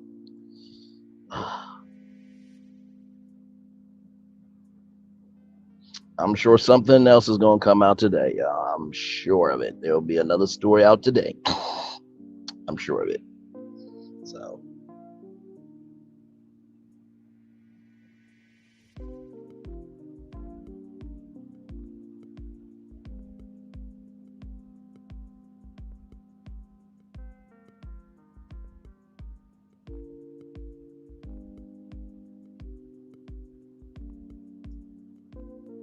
and that's why she's going to win. How many lawsuits has she been in? She knows exactly what to do for Kyle. Well, I mean, listen, I mean, she does have a lawsuit with Apex for $1.5 million. There was another company that, you know, her website, you know, shut down because she didn't pay that. So she has plenty of lawsuits now. We can't negate that, lady. Now, listen, I love you still. I really do. But come on now. We can't. Here's the thing, right? I get what it means to, you know, fight for somebody that, you know, you genuinely believe in. But as a man or woman thinketh, so is he or she. Or to break it down even further, when people show you who they are, believe them. Or future behavior is predicated on past behavior, right? So, you know, and listen. Sometimes in life, y'all, some people have this type of mindset. It's not just feeding the hungry only on Thanksgiving. It's an everyday situation. You know what I mean? This is 265 days a year.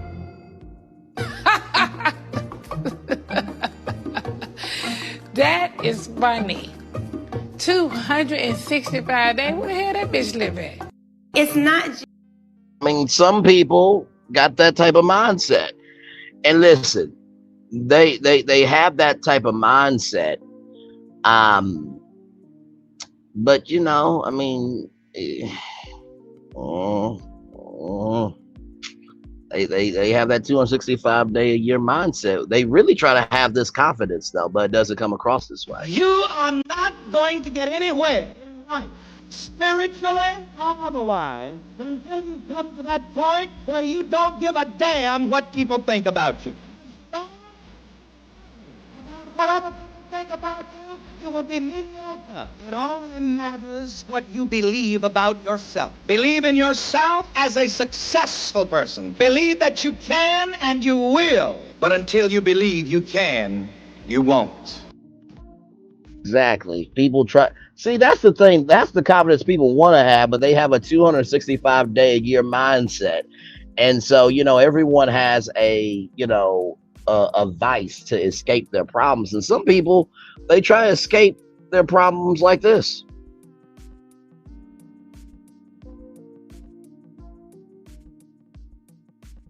How's the gas? I feel great. I love you, and I love you. And to show my love, guess what? On Tuesday, November 16th, I'm gonna give everybody everywhere free tacos. You sure you want to do that? Absolutely. You have good hair. Get 2 of Jack's delicious classic tacos absolutely free when you come into Jack in the Box Tuesday, November 16th. Ooh, that's a big tooth. Get 2 free tacos Tuesday, November 16th at Jack in the Box. So, you know, a $10 wager. Listen, I love you, but I'm not even going to entertain the wager because you know why? Honestly, this show is showcasing why not everybody deserves the spotlight. Because honestly, what's the wager going to do, right? Okay, if you win, I give you $10. If I win, you give me $10. But guess what? Either way, it's still ishy with this situation of you being sued because you can't do what you're supposed to do, and then it's messy all the way around, child. Either way, you know what I mean. So it is what it is. Lady B, I don't want Stormy to lose, but due to her lawsuit history, I wouldn't be surprised if she does. See, I want her to lose. She needs to be taught a lesson. Listen, I think both sides are valid. I think the side of there are people who want Stormy to win the case is valid. I think the people who don't want Stormy to win is also valid. You know what I mean? So it is what it is. So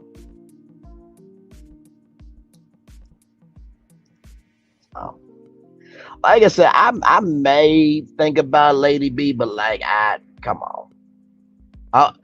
Are we really going to bet on somebody who has done shady behavior before? Why do we need to bet on behavior that we already know about? I mean, it is what it is. So you're absolutely right. It is what it is. I'm going to bet my future lottery winnings if you. Hey! Listen! Don't you do that? Don't you do that? No! Don't look. Don't screw yourself out of an opportunity. Okay? Just to say that you're right. Don't do that ish. Don't you do that. You know what? I'll do this, Lady B. I'll do this because you know I always say to y'all, that you know if you see any topic out there, DM me, okay? And I'm thinking about it. I am legitimately thinking about how to do this. If you happen to be right, Lady B, if you happen to be right, okay, I will, because you know the stories we cover, right? We cover a little bit of everything. I will let you pick the last destination of a future tour. I will let you pick the last destination of a future tour. If she wins, okay? Now remember, we're trying to keep the channel, okay? So nothing out the way and crazy. But if she wins, I will let you send in a story, and that'll be the last destination on a future virtual tour. If she wins, okay? So it's been said on live, and y'all can vouch for me that I'm a man of my word. So if she wins, Lady B will get to send in a destination, and I will make that a story within the guidelines that we're trying to keep the YouTube channel, okay? Because we want the YouTube channel to grow. So, okay, all right. So, like I said, the only stipulation is we want to keep the channel, Lady B, okay? We want to keep the channel, so nothing out the way where I can't verify it by 2 to 3 links, okay? All right, so we'll do that. So.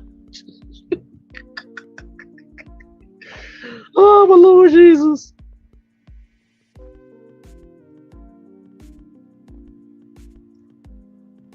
Screaming bands to make me dance, yelling damn you story. Listen, let's just let this play out. Let's let this play out. I'm trying to keep the channel, okay? Listen, Lady B, listen. Shoot. We just made it to 2,300 subscribers, child. We're trying to keep the momentum going, the Braymentum going. Yes, indeed. We're trying to keep the virtual tormentum going. That's what we're trying to do. Keep that VT energy going. So, but yes, indeed. Hey, some people, welcome in. Glad to have y'all here. We're just talking about Stormy Steele and this lawsuit thing, and Lady B wants Stormy Steele to win. And I just made a bet with her, not about money, because, listen, I like to keep all my, friendships, because you never know, what can happen with money. But I did offer, thank you very much, Lady. Thank you very much. I did offer that if Stormy wins on a future virtual tour live show, she gets to send in a story within the context of it is acceptable to the YouTube guidelines, because we're trying to keep the channel. The last destination, she will send in that destination. I will put it on the tour and talk about it live. Okay, so that's the bet we have. So, so yes, indeed. So if you want to come up on StreamYard, give your take, feel free, or give your opinion in the live chat. We're just here chilling. By the way, y'all, tonight we're gonna be covering the Braxtons, episode 2. Yes, indeed, episode 2. By the way, I gotta figure out what's going on with my phone, because for some odd reason recently my phone's been getting like hot recently for some odd reason. And like it won't charge if it gets too hot. So it's never done that before. So, but I've been thinking about a new phone anyway, child, for a minute. So we'll see. We'll see.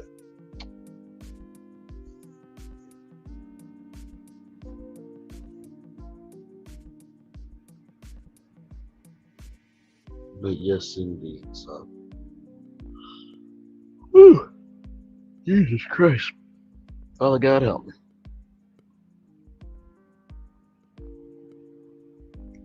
No, we're gonna let this process play out. What we're not going to do is we're not gonna rush the court system. We're not gonna rush the court system so you can have the final destination. That's not how that works. No.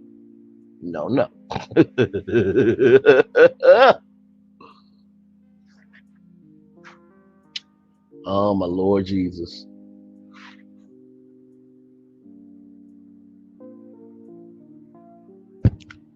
Okay, this is a fair, legitimate question. I have a question, Lady B. Why do you think Stormy is innocent and Kyle is lying? That's a very good question.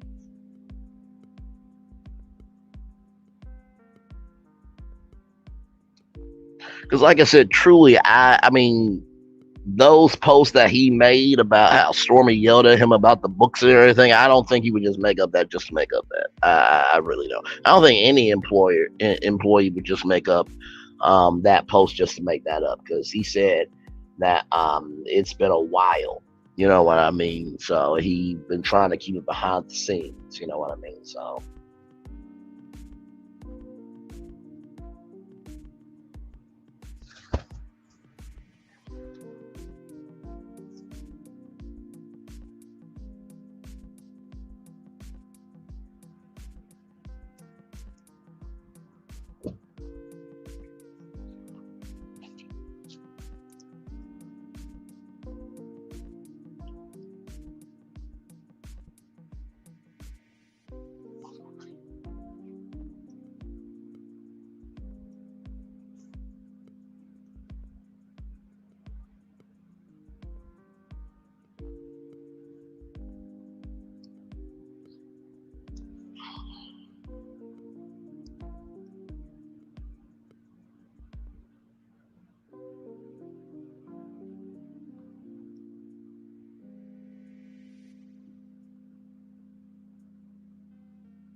We're just here chilling out, everybody. Just chilling out. Glad to have all of you here in the building. Brantley's virtual tour live. We are still live on tour. Just talking about Stormy Steele and everything going down right now with her. I'm hoping Kyle is lying, but due to Stormy's fraudulent history, my gut is just hoping he's lying. But my gut is telling me this is another fraudulent offense that Stormy has done, and I think that's a very valid thing. I don't think we can negate Stormy's history just because people want Stormy to win.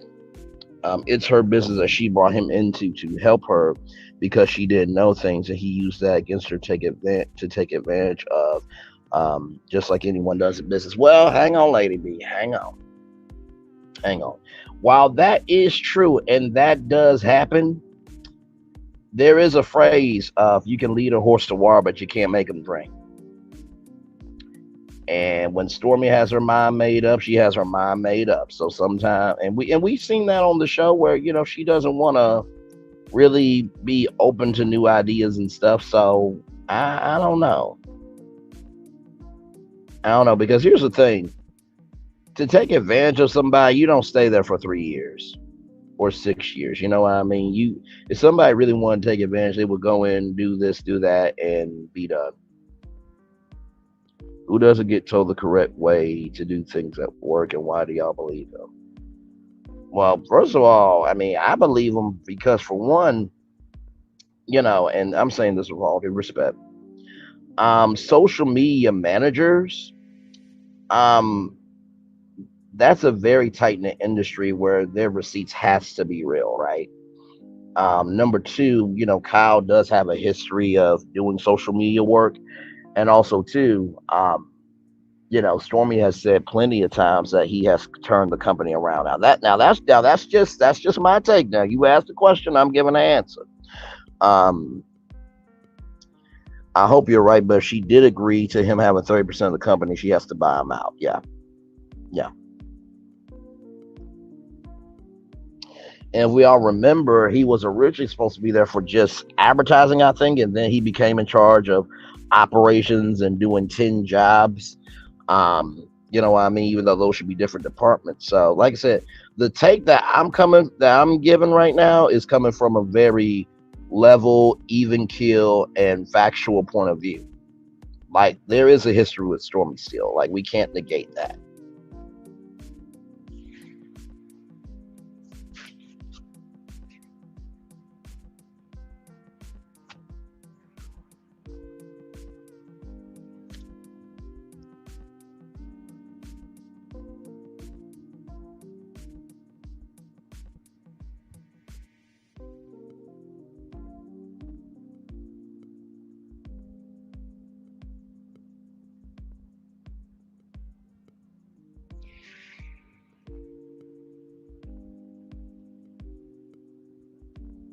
Well, that's what we have to wait for in Discovery, Lady B. And also, too, to everybody that is covering this, like, we can only go off of what we know. I think the Gossip Girls, they had the documents that,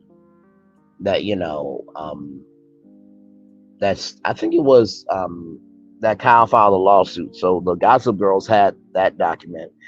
And then I think another content creator had the documents of Stormy's countersuit. You know what I mean? So, but listen, the documents are out. And, there has been people to say that from Stormy's point of view, it's seeming more personal. And from Kyle's point of view, it's seeming more factually based in business. So that's what I'm hearing. And like I said, we shall see. We really will.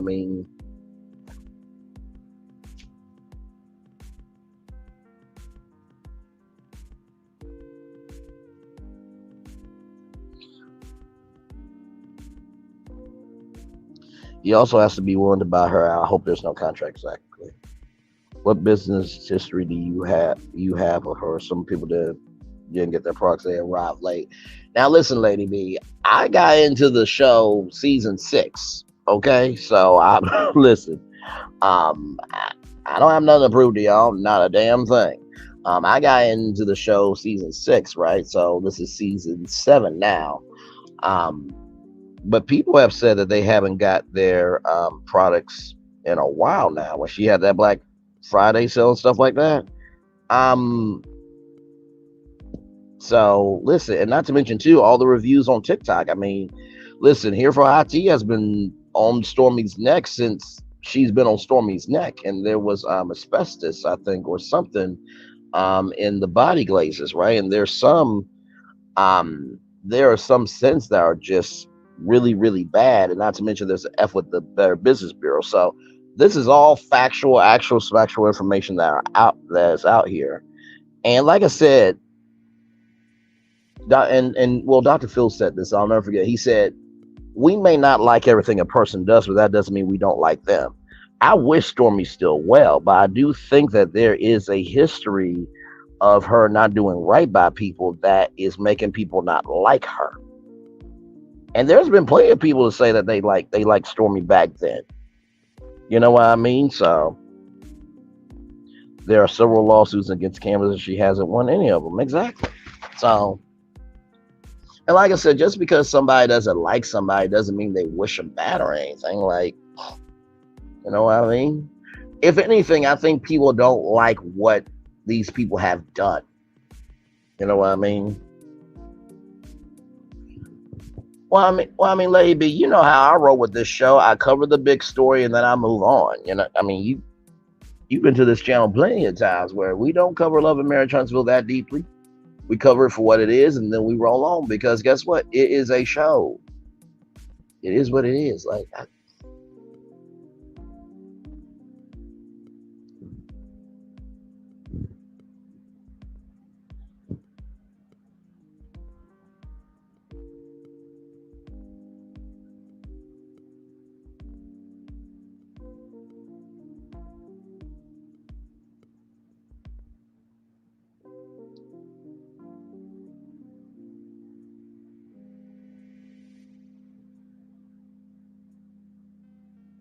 so it's all good with me. I do wish her well, though. I mean, you know, she's a mom, so I want, you know, her to do well because if she does well, her kids do well. You know what I mean? So, like I said, I don't have that much hate in my heart for, you know, anybody. If anything, I call people out their ish. Right is right, wrong is wrong. But besides that, I don't have that, you know, mouth for anybody.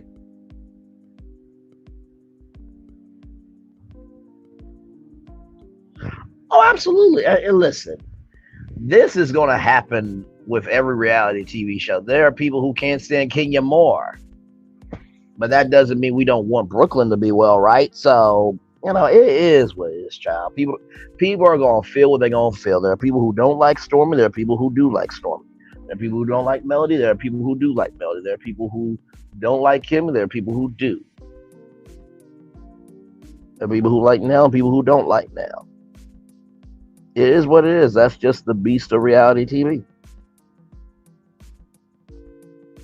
No, I don't like Stormy, but I don't want Kyle to take 30% of her company. There it is.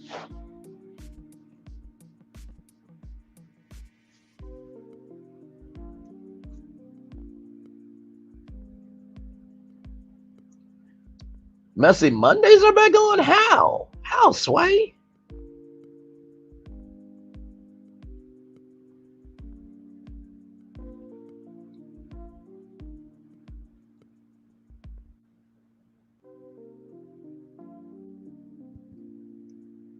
Is he gonna have a new co-host, I'm assuming, or is he gonna actually do it by himself?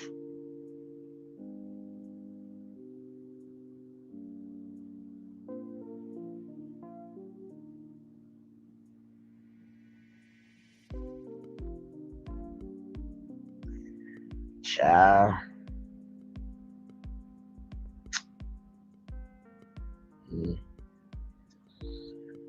Well, I mean, you know, king is king, child.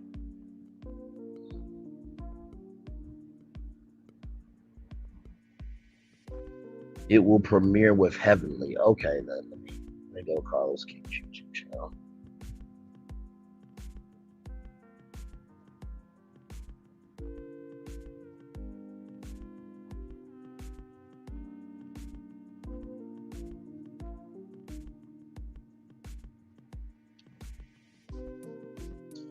Where did you see it on Instagram? Because I'm on his YouTube channel. I'm not seeing nothing now.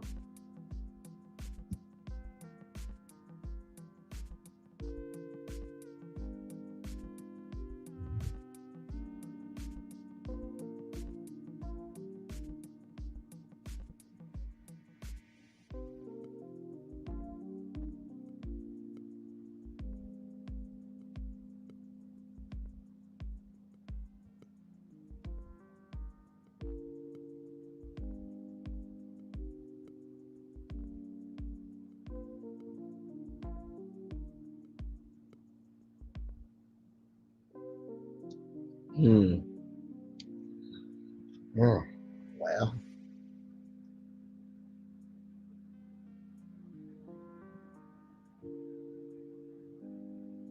Okay, I am seeing something with Empress Radio. I'm seeing it now.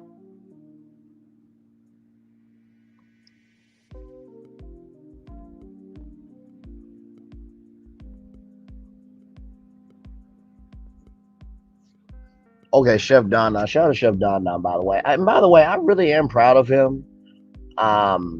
You know what I mean? I really, really am.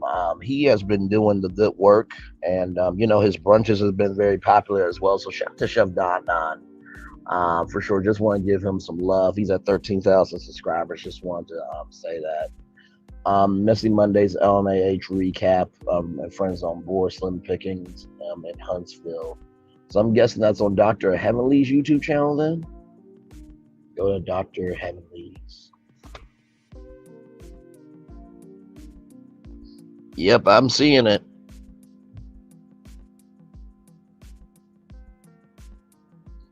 Hey, Miss Fuller, welcome in.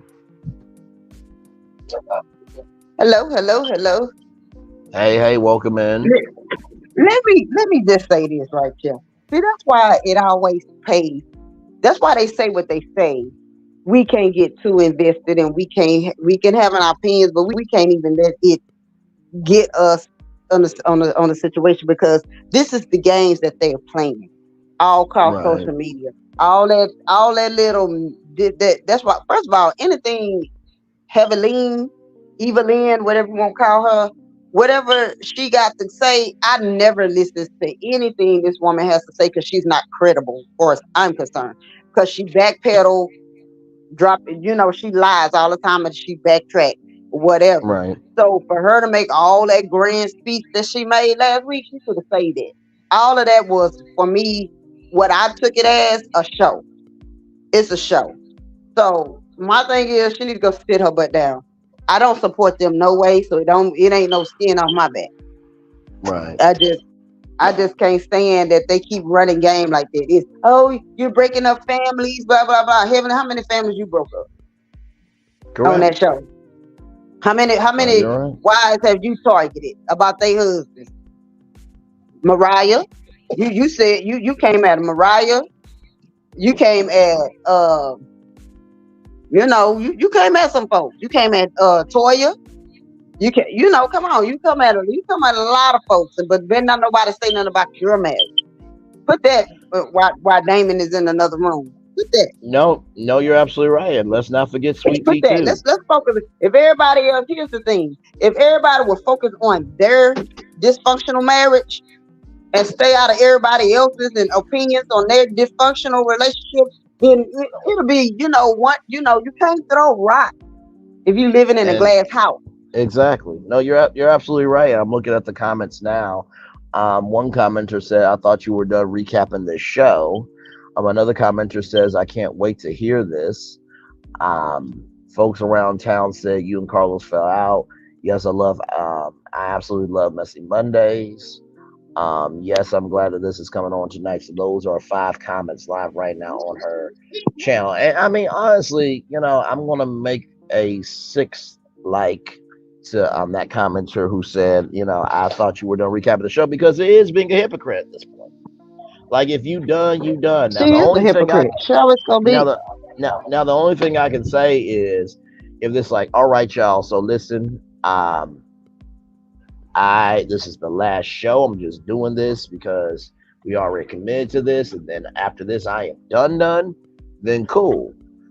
But it doesn't seem like that's going to be the case. So, But here's the thing: if that was going to be the case, she should have, she should have brought that up.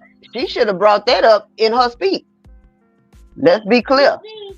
right. That should have been brought up. That should have been brought up in the speech when she came out and I don't live in the family and I don't live. No, that should have been, well, first of all, what I'm gonna do is thanks for the opportunity. After this season or whatever I'm gonna take a chance. I mean, I'm gonna depart from this because I don't get into breaking of the families, blah blah blah blah blah blah. That would have been sufficient so that if she pops her retarded butt up today, we wouldn't have nobody could say nothing to her because No, she had absolutely already right. clarified. But all that, and Right. I'm done. I mean, people be quiet, because this is one thing I learned, because I found myself doing it. When you really done with something, you're not gonna make an announcement. You're just gonna Correct. go. No, you're right. No, you're absolutely right. And honestly, I think that should have been the strategy. I agree with you. Miss Fuller, of the fact that, okay, because there are 15 episodes, right? If I am Dr. Heavily, what I would say is, okay, guys, listen, I want you to know that I am legitimately done with Messy Mondays. However, because it is 15 episodes, I've committed to the season. And after the season finale, then I am officially done with this Oh, show. hold on, y'all. Hold on. My granddaughter done grabbed a hold of the knife and cut herself. Oh my Lord. Hopefully the baby is all right. But yeah, that's the way I would have done it. Is all right, y'all. After this season finale, then I am done. Um, yeah, but I mean, honestly, too, like at some point in time, when does it, where's the line at? You know what I mean? You have to recognize when your worth is bigger than just a platform. You do. Okay, come on. Let me get your band-aid. All right. You absolutely have to recognize when the platform is bigger than you. Yeah, that's true. That's true. But she also knew what I really don't want to. I've heard some things, and I tried to give her the benefit of the doubt. I'm trying to not to believe that Heavenly did not know what she walked into before she walked into it. Because think about it, these people are professionals. These people, Correct. they're not just walking in something blind like that. You can't that statement of, "Oh, I didn't know," can go so far. But when you've Right. been in the business as long as her and Carlucia has been, Not um, Carlucia, child. yeah, I That's said it. funny. I said it. And I'll stand on that name. But if they've been in the business as long as these two has been, they don't do nothing without some type of investigation. You're I agree not with you're that. not gonna do something because at the end of the day, you know, with the stuff that you're about to say, the things you're about to do, and the route you're about to go, you know you about to stand yourself in some type of lawsuit if you don't have your eyes crossed, I mean your eyes dotted and your T's are crossed. And he knows that. And somewhere along the way, he has been sliding through manipulation, doing people dirty. So he felt like, I don't need to dot my I's and cross my T's because I got favor with such and such and such and such and such. Which Right. means all of that then came to an end. Right. That's what that means. No, I think you're absolutely correct in your assessment. And like I said, to me, now y'all know I really do want to be a media, right? But there's a way to do everything. Um, let's just say, if I'm trying to think of a great person that I would want to team up with. For example, Morris Chestnut. Y'all know he has his production company, right? Because we covered the fact that he had a series called Black Wall Street, which was an own Spotlight series. Now, if Morris Chestnut said, "Hey, Braille, I want to team up with you to do Soulful Mondays, where we start off the work week with soul," it's Morris Chestnut. Of course, I'm working with him. But if it's somebody like Carlos, like, thanks, but no thanks, because I understand that my platform and my voice and how I move is bigger than just me wanting to be seen. But you have to have that mindset for yourself as well. So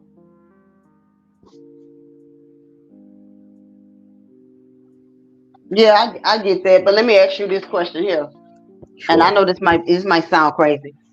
What would be the difference between and I think you just said that, but again, between Carlos and Morris Chestnut? What if Morris Chestnut was the same way as Carlos behind the scenes, and you don't know it until you get there?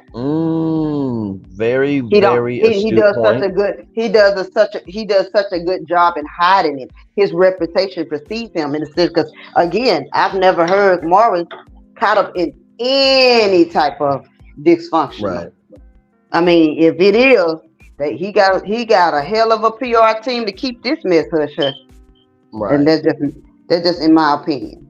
That's just in my No, opinion. and you know what? I appreciate that. I appreciate that curveball because it is a very valid question. If someone is that way behind the scenes, I won't work with them either. The only thing is, you don't know what you don't know at that Right. time either, right? So, but I do appreciate that because I think that's a very true point of, we only know what we see. Right. And I see, So but me used to be in the HR field and working and stuff, and I had to be the one that hired folks to come in. I used to tell my head management when they was like, "Oh, well, you hiring this person and you got them in and they didn't last, they don't work out." I said, "Well, first of all, when you do your interview and you check these people and you go with their credentials, and some people are pretty good at getting some good references on them, but you would not know what you're about to receive because people can say a pair of lips can say anything. Piece of paper could written anything could write down stuff, but you right, won't know the person's actual um what's going on with them until you actually see them in action.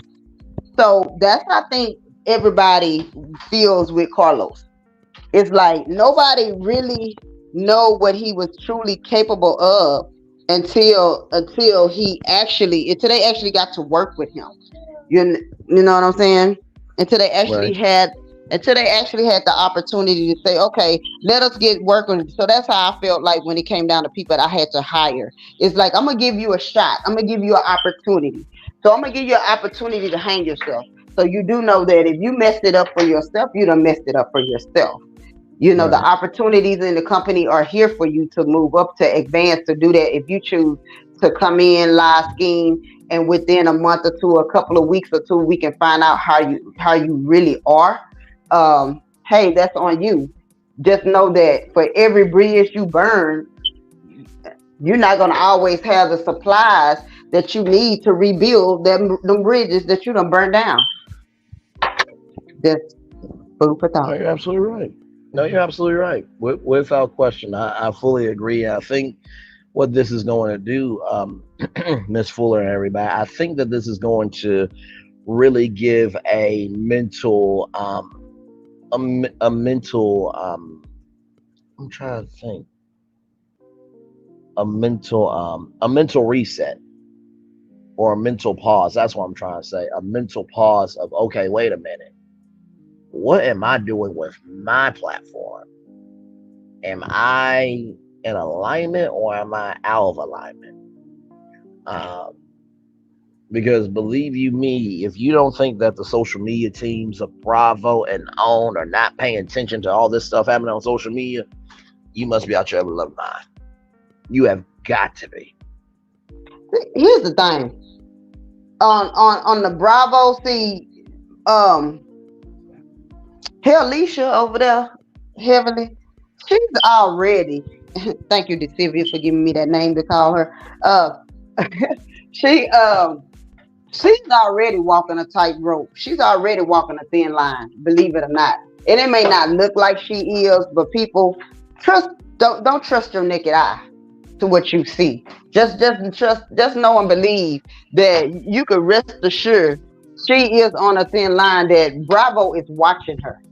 They're watching her more than she realized. Just because no action Mm-hmm. has been taken against her yet does not Mm-hmm. mean that she's not being watched. That's why she's Correct. not going to advance no more than what she is. That's why she's on YouTube. Think about it. Yeah. Okay? That's No, you're number. right. Carlos is already. Carlos already. CK can't even go back to Bravo. He can't probably even step up on the premises of where Bravo at without being arrested, allegedly. I'm just saying. So don't think they don't know. Who needs to get it together? Who needs to get with the program and do like what Bravo doing is when it come down to they and even with ABC, you could first of all try what they're doing on network. Try that mess at other networks if you want to. CNN, You're right. Fox, ABC, NBC, Martell, Destiny, Would have been handled Stormy, by now. all of them would have been. CK would have been the first one they hit on the chop block. He would have been packed so fast. He would have been fired so fast. He would be smoking in the parking lot. No, you're absolutely right. I mean, to be real with you, let's just say if Love and Marriage Huntsville aired on ABC.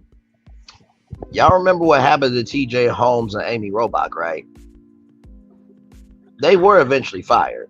So Miss Fuller is absolutely right. If this was on ABC or a network where they don't put up with any of this ish, it would have been game over for Carlos a long time ago. Carlos would have been over with on the first or second season of the show being appeared because of the behind the scenes grieving situation.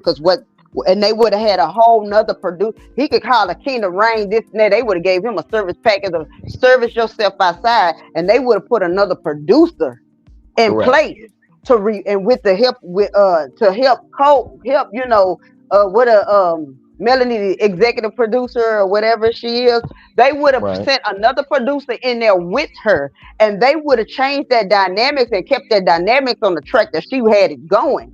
Versus we finna be messy, we finna tear it down, and then all throughout the session of these shows is trigger warning. They don't want. Nobody wants that. Nobody wants to have to.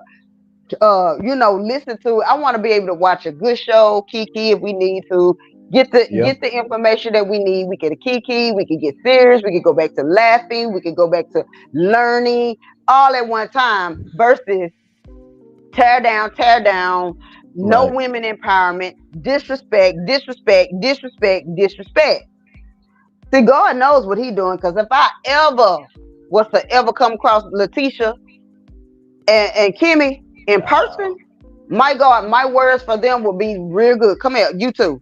You may not want to hear it. You may not want to hear what I got to say, boo, but I ain't see fit to run you on some stuff. Kimmy, you too old. Because you probably my grandma. You too old for the foolishness that you doing. Slide your slip and slide yourself to the other side. Either you going to get right or get off. You don't want to talk about your business. You want to deal with your business. Same thing to you, Letitia. My words to them will be, get y'all behinds off of social media. Get your behinds off this show. Nobody want to talk to y'all no more. Nobody care to hear about y'all anymore. Get off. Yep. You'll have nothing to bring to the table but lies. Get off. Agreed. They gonna make me go over there on they dog. I'm gonna be blocked. It don't matter. Y'all gonna make me go dig up Instagram and just tell y'all, get y'all ratchet behind, get y'all low budget, low whatever, scheming, whatever you want to call yourself. Get off. Get off the show.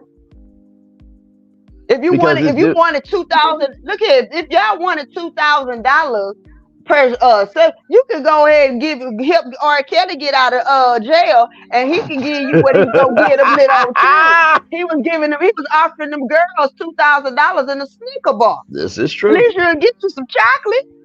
This you is don't true. know which shot of chocolate you go get. It comes with it. Right. No, you're absolutely right. And I receive everything you're saying, because I think, hey, Cynthia Jacob, welcome in. I think a lot of people don't really get that if this behavior happened out here in real life, there will be actual consequences for all this shit. And I think that's what people are getting pissed off about, is like, how in the actual hell is this happening? And nobody's doing anything about it. I think that's why people are getting so fed up. You know what I mean? Hey, Cynthia Jacob, welcome in. Yes, Ms. Fuller, Mel is younger than Tisha and Kimmy, but Mel is more mature than both of them. Absolutely. Without question, let's not negate the fact of, Tisha and Marceau having a $5 million lawsuit and a lien on their own business. Let's not, like Kimmy said, that they don't complete nothing. Melody also said they don't complete nothing. So I think that's where the fans are mentally exhausted with the show. Is there's these camps of people, and Lady B, I love you, but I'm gonna utilize you for a minute. There are people in camps that's like, I want Stormy to win, I want the Scotts to win, I want this person, that person, and all around the world, I to win. But yet the history of what they've done would be bullshit in real life. And so you have this social media war, if you will, of right is right and wrong is wrong, which I don't understand why there should be a war on that anyway, because I was raised, if you don't have the money to buy something, then just don't buy it. Don't buy it. If you don't know how to do a business, don't do a business. If you don't know how to take responsibility, don't take responsibility. So I'm sorry, I am not going to, and I love you, Lady B, but I am not going to negate Stormy just because she's a black woman for black business and a black family. Now, if every other mother-ucking person out here, whether it's a black man, black woman, black child, whoever, has to take responsibility for what the hell they gotta do, she needs to take responsibility for what the hell she has done too. Point blank in the period. I honestly, when Stormy first came on, because again, they threw these people on us as if we stupid and we won't investigate them because they're so stupid. They show their hand. So whatever deception they have in mind, in place when they first come through, we know it won't take them long to show their hand because they're so stupid. They don't know how to hide what they're gonna do. They don't know how to hide it. So when she came on, I was like, okay, rooting for her. She's a busy person. She's going to go in. She's going to help with Mel, and they're going to be, I kind of wanted her to go after Tisha and put them all in their place, and Destiny, put them all in their place. All of it was just whatever. So when I saw her for who she was, her and her big face, big bone mama, because she need me for her. See, that's why I say, Mel, y'all need to come on. Y'all should have brought me on up there. Bring me to the table. Bring me in as the eighth great auntie from the other side, that world that y'all keep. Come on, bring me in there. Let me sit in one of them tables so I can sit there and go for them. Because every time they open up their mouth, I'm going to ride right there with them. I'm going to go right there with them. What's this got to do? See, when Tisha was sitting at that table and she was like, well, Mel, this and this and that, or they were talking about the meeting with the men and all that, my conversation would have been to her and Kimmy, like, first of all, what they got to do with y'all? Huh? Speak. You got a whole husband over here with a sideline over here going on with linebackers. So what they got to do with you? You want to talk about that? Want to talk about how y'all met? You want to go there? Oh, I don't think so. Then I'll run up Kimmy's block. Kimmy, you want to talk about how you wanted the ex-wife to apologize for you for taking her husband while they were trying to work out a situation, boo?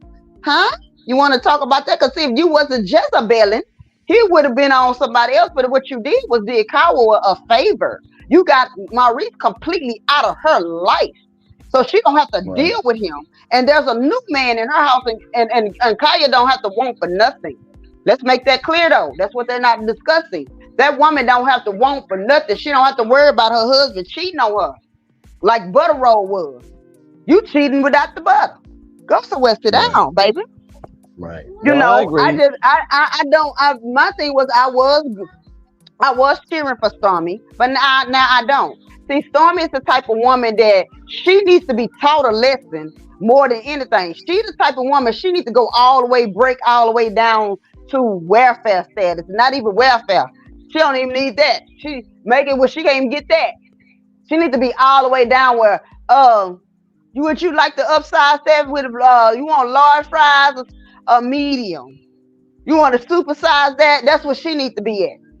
And not to discredit, because a job is a job. Because I go flip burgers if I want to. You can own it, all that don't even matter. But she needs to be buckled down. So when she have no support, nobody buy her stuff, nobody do her nothing.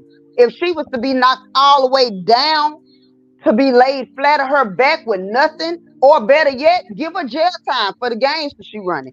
Her, Destiny, all of them need to be locked up. That's my opinion. I'm strongly offended because they don't know how to stop messing with people. Right. And I do agree with that. And Lady B, let me loop this back in, right?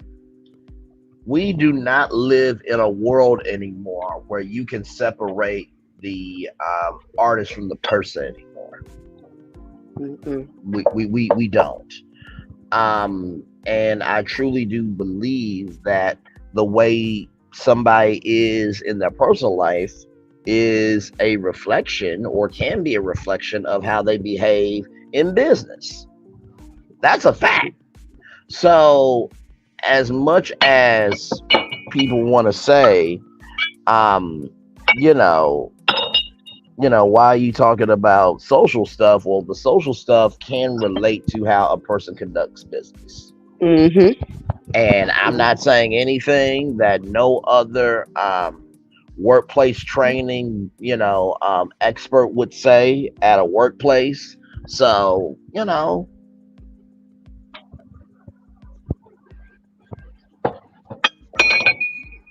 Well, enough said. Yeah, that's it. So, it's all good. It's all good. Like I said, either way, child, this ending of this show is going to be messy as all get out. We will all be here for it. And this is the thing too.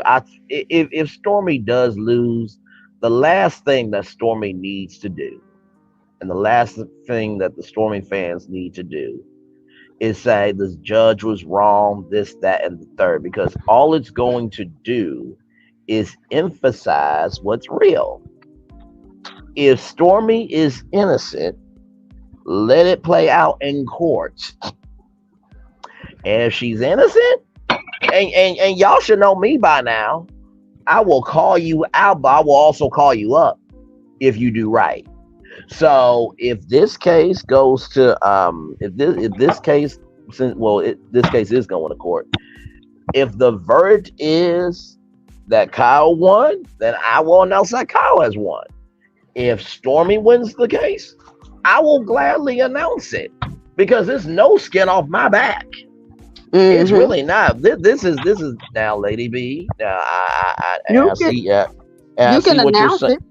You can announce it. But I'm gonna come out and say, now who cousin did she sent to sleep with the judge to get that verdict? That's all I'm gonna say, because I know that's a lie now somewhere. But this is election time, so we better see which way, who gonna go which way. Pay attention. It's election time. No, for sure. And Lady everybody B says, trying to hold on to their seat. Right. Lady B says, I can accept your opinion, but I can't get down with that. And that's fine. Like I said, I'm not, like I said, this morning, I am in such a good mood. Like this, because like I said, this is what a respectful exchange of ideas should be. You know what I mean? Because I'm not negating your opinion, Lady B. I don't think Miss Fuller is either. But we also are not going to negate the history that has been done. You know what I mean? You can't have your cake and eat it too. You know what I mean? And like I said, I've gladly admitted when I've been wrong on this channel, plenty of times, more than others can say for their own channels. So if Stormy wins, I will say Stormy has won without question. But if she loses, though, we gotta be able to take that result too. That is all I'm saying. And if she wins, I'm gonna pretty much say she won. She gonna be the one based on whatever recommend they. Because all of this is required by records and documents. It's about what documents she presented and what documents was allowed to be presented to make that situation on. Do I believe she's innocent and she doesn't know, because the way she moved, the way she did what she did, that man has full details and full records on what she done, as well as the public, as well as all of us, as well as her customers, as well as her creditors. So she's oh my gosh. I personally, and no shade to everybody who support her. No shade to people who started trying to give her an opportunity, and she turned around and bite them in the butt like a pit bull. I just personally wouldn't have put my money out there to her. Let me shut up, because I almost supported Black on some doggone on some wine, and I almost paid that little funky money to find out that mess wasn't real. So let me shut up. Okay, I saved my $100. Okay, I saved it. Okay. But see, here's the thing, though. People have the right. I think this is the problem in this sector. People have the right to not only have their opinion, but to evolve their opinion, right? So just because I feel the way I feel about Stormy doesn't mean I don't wish her well. I don't think I've ever wished bad on anybody on the cast. If anything, I think I'm probably one of the most measured people to talk about Love and Marriage Huntsville, honestly, because I stick to the prompt of what it is.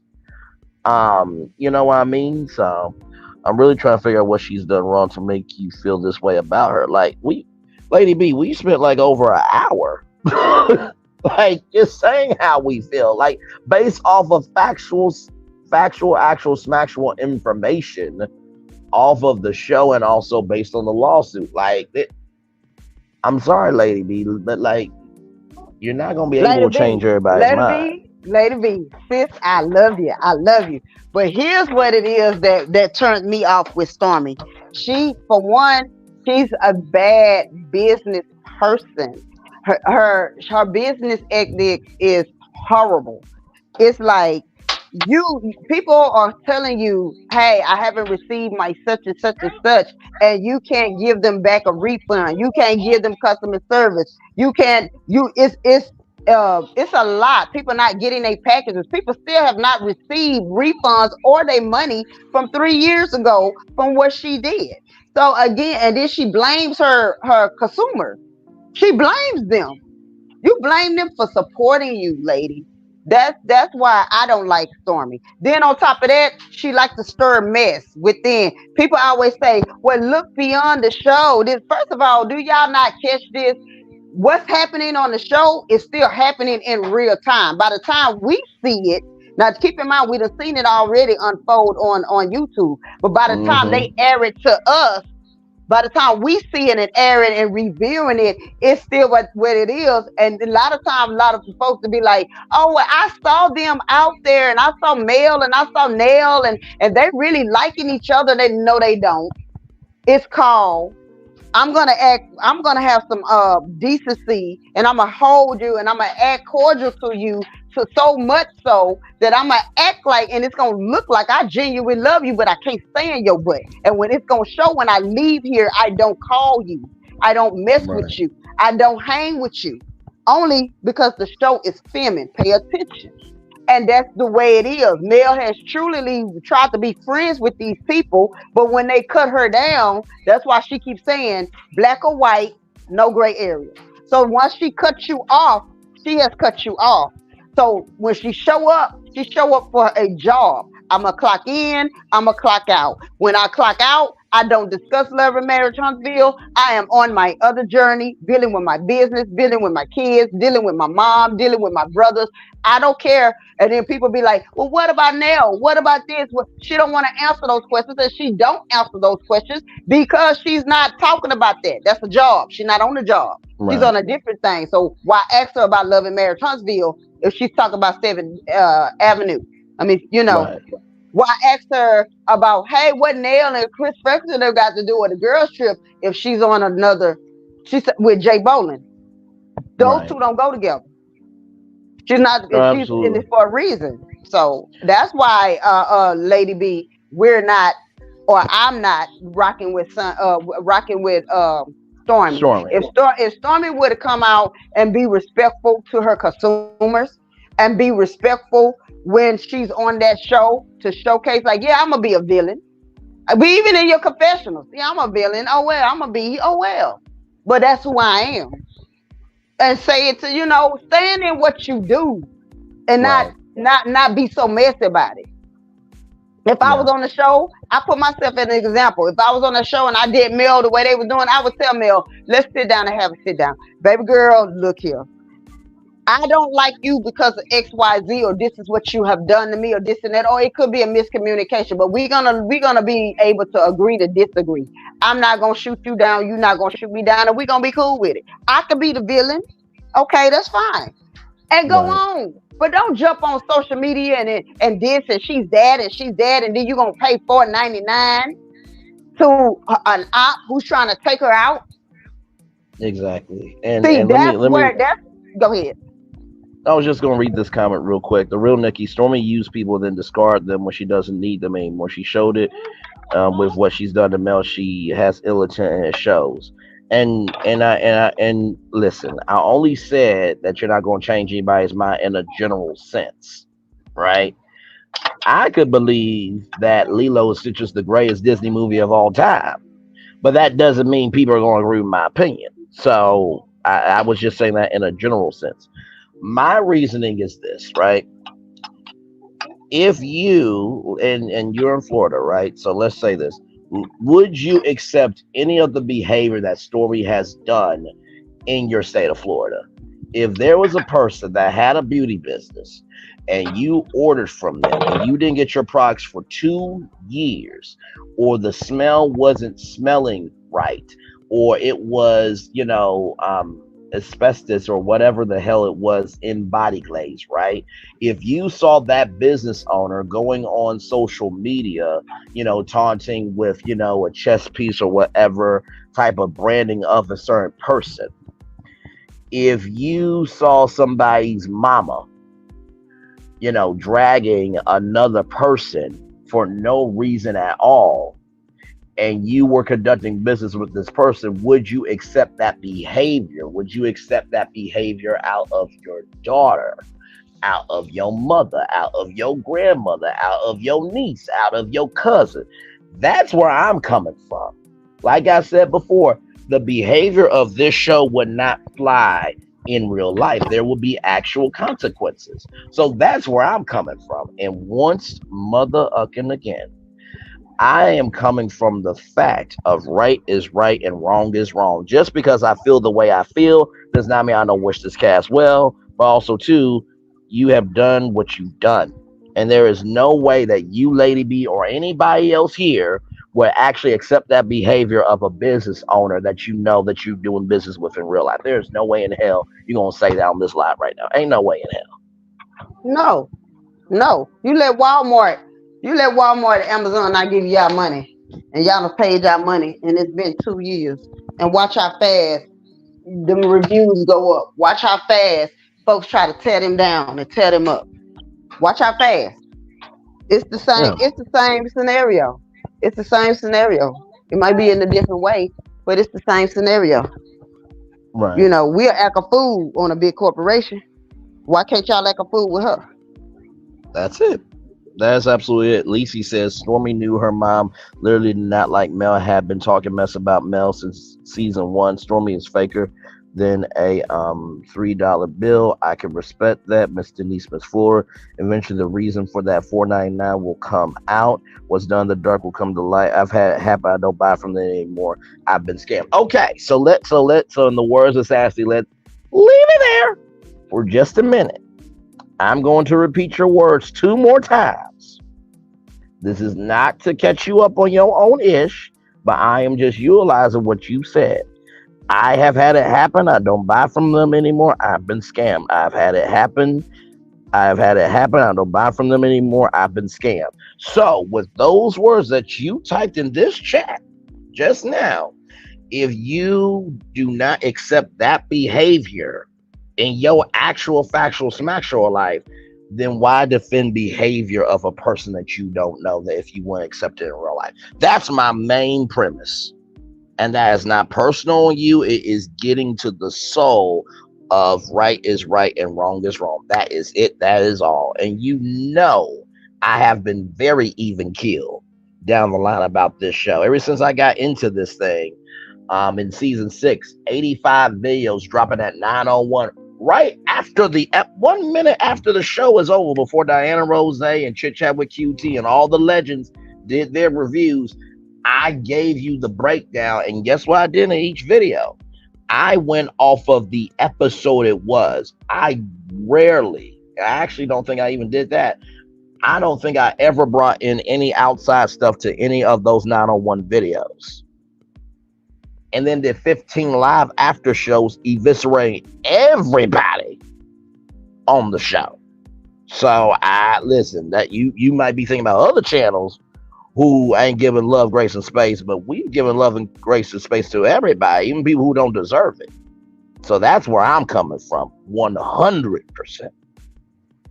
The real Nikki says Stormy was friends with Coleslaw, and when asked about she lied, that was nothing to lie about. The same way she did Mel, she did to Kyle, but a different way. I understand on the mother thing. It's just because she's on TV that's amplified. True, it's amplified, but like I've always said, money, resources, and circumstances don't change people. It just amplifies what's already there.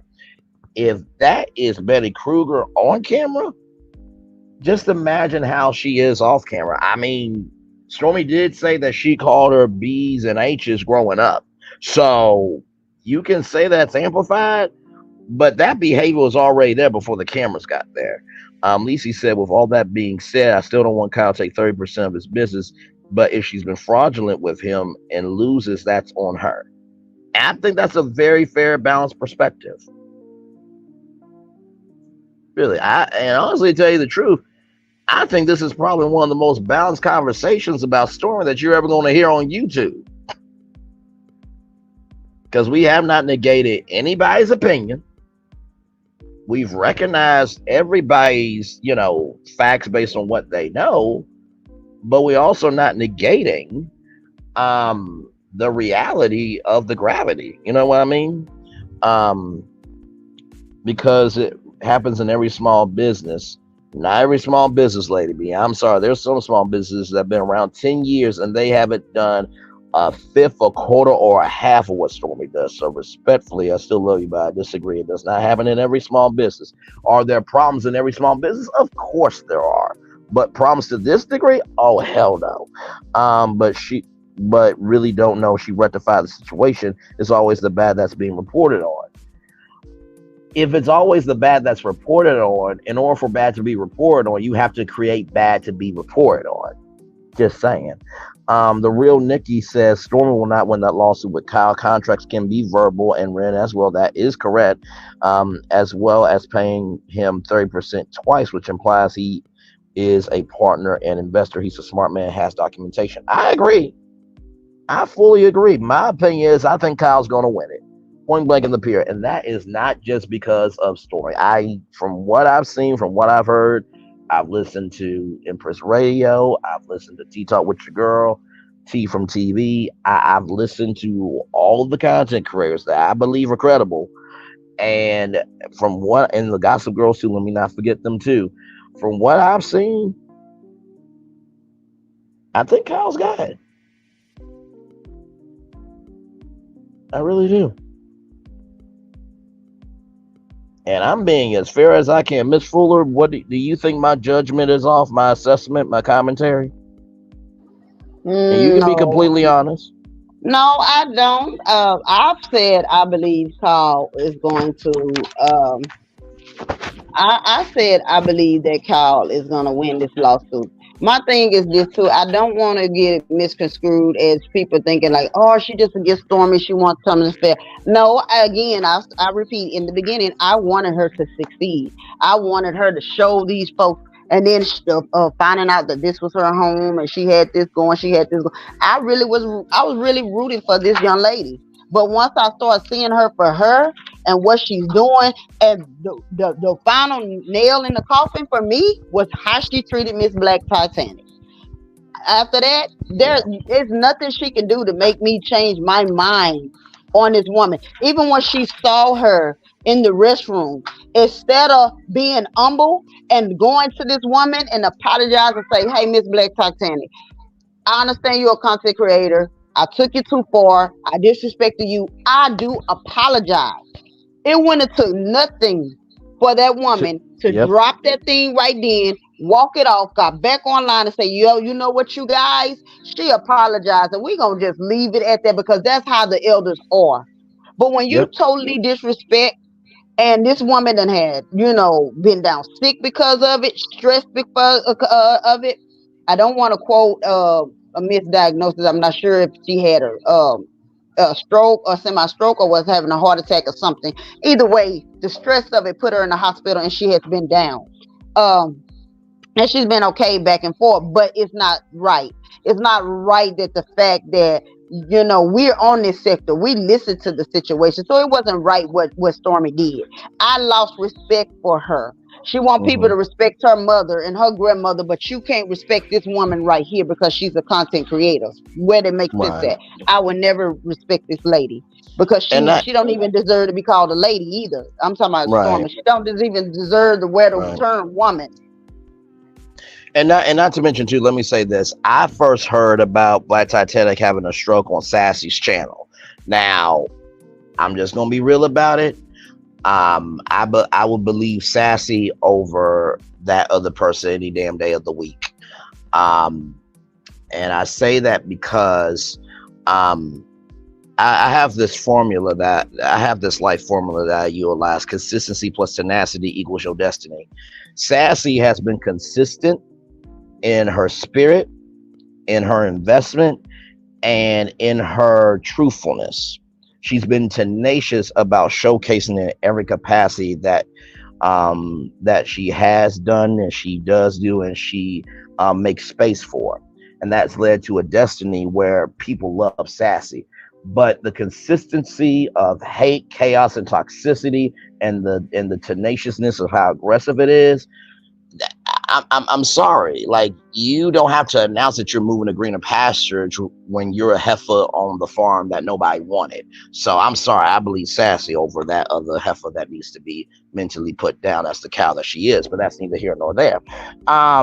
The real Nikki says Stormy's lawsuit will be dismissed as well because Kyle filed it first and they need to address this first. That's what the real Nikki said, and you and your panel commentary is very fair to me. Thank you, the real Nikki. And Miss Ford, that's no knock to you because that's where you heard it from. That person, yes. No, I've actually heard it from Miss Black Titanic herself. I was on her page when she announced that. So then when I secondly heard it again, it came from Sassy. But I heard it from the horse's mouth itself. Right. So from that situation, it was like, wow, because I know when she first started out her channel, and not her channel, but when she first started trying to do the live stream to bring people up, a lot of people wasn't going up on Miss Black Titanic's thing, so I started going up there, and then after that, everybody started going, and I started going in so they can sit up there with her, even if it's nothing but just to sit there to support her. And then everybody started coming in, and it was more and more people. I'm like, good, she got it going, and it went from there. I always respect and love this woman because she gives you the information, and she don't get into all of that. She say what she say, and then she tell you what she think. Cause she lived down there before. She know every area of Huntsville, of Alabama. Correct. So. And I do feel for the situation, and I don't try to. I'm not biased. I'm not going like, oh, I can't see it for Stormy. I can't see that she's gonna act right. I do believe this girl can act right.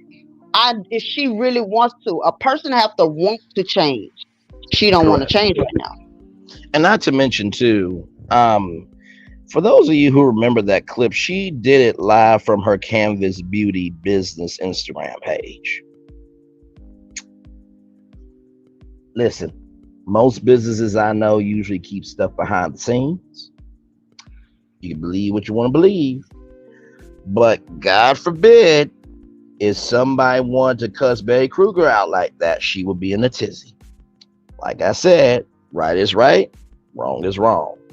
And like I said, Lady B, I think you know very well, because I see you on these streets. I do. I honestly can say this is probably the fairest conversation that you probably have ever heard about Storm, because, child, listen.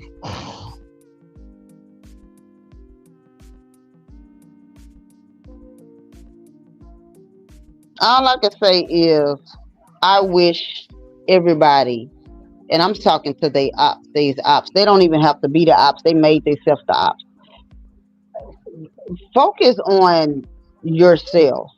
Focus on what's in front of you. Stop worrying about what the next person is doing and seeing they're doing shirts. so I'm finna go over here and do shirts. Or she's doing a giveaway. I'm not gonna do a giveaway, but I'm gonna say this. She's doing body scrubs, so I'm gonna do body scrubs. She's doing a child hair care line, so I'm gonna do a hair care. Please, y'all, do what you're gonna do for yourself. Don't do it because you see that, hey, it's working for her, so I'm gonna get it to go. No, the only reason why it's working for her is because she's genuine. She's been upfront. She's been 1,000. Trust and believe. I'm gonna say this. If Melody was dirty, evil, backstabbing, doing some dirty stuff like they was doing, do y'all actually think we will all be supporting her? No, we won't. That part. We'll be over here calling her out too. We'll be throwing her foot to the fire too. But because this woman didn't do any of that, she let the cameras roll. And even though they were showing negative, she whooped out her camera. Well, since y'all want to try to put me in a bad light, let me whip out my camera. Let me show y'all what I do on a basis with the help of her mom. And she didn't even ask Miss Van. All hail the queen.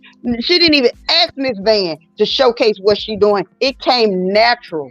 See, these women work under the guidance of the Lord, of humbleness.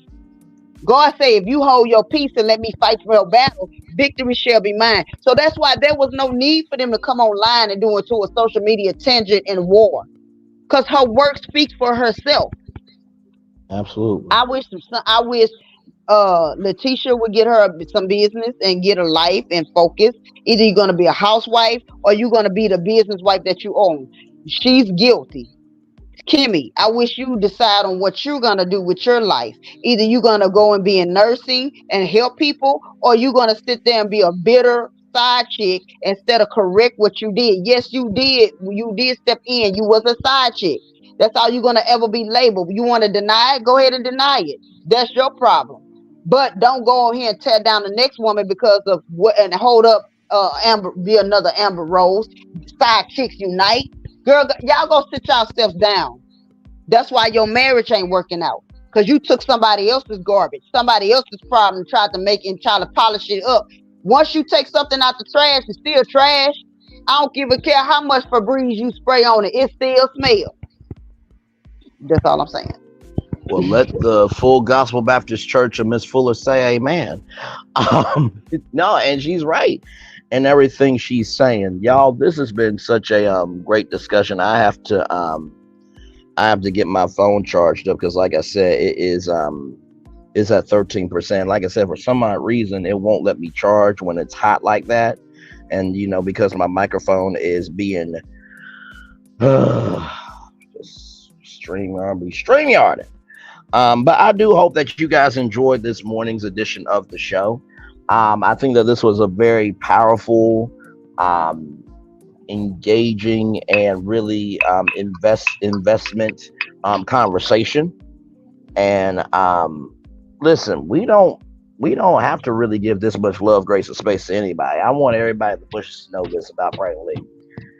If Braylon Lee cares about something, he's going to showcase it.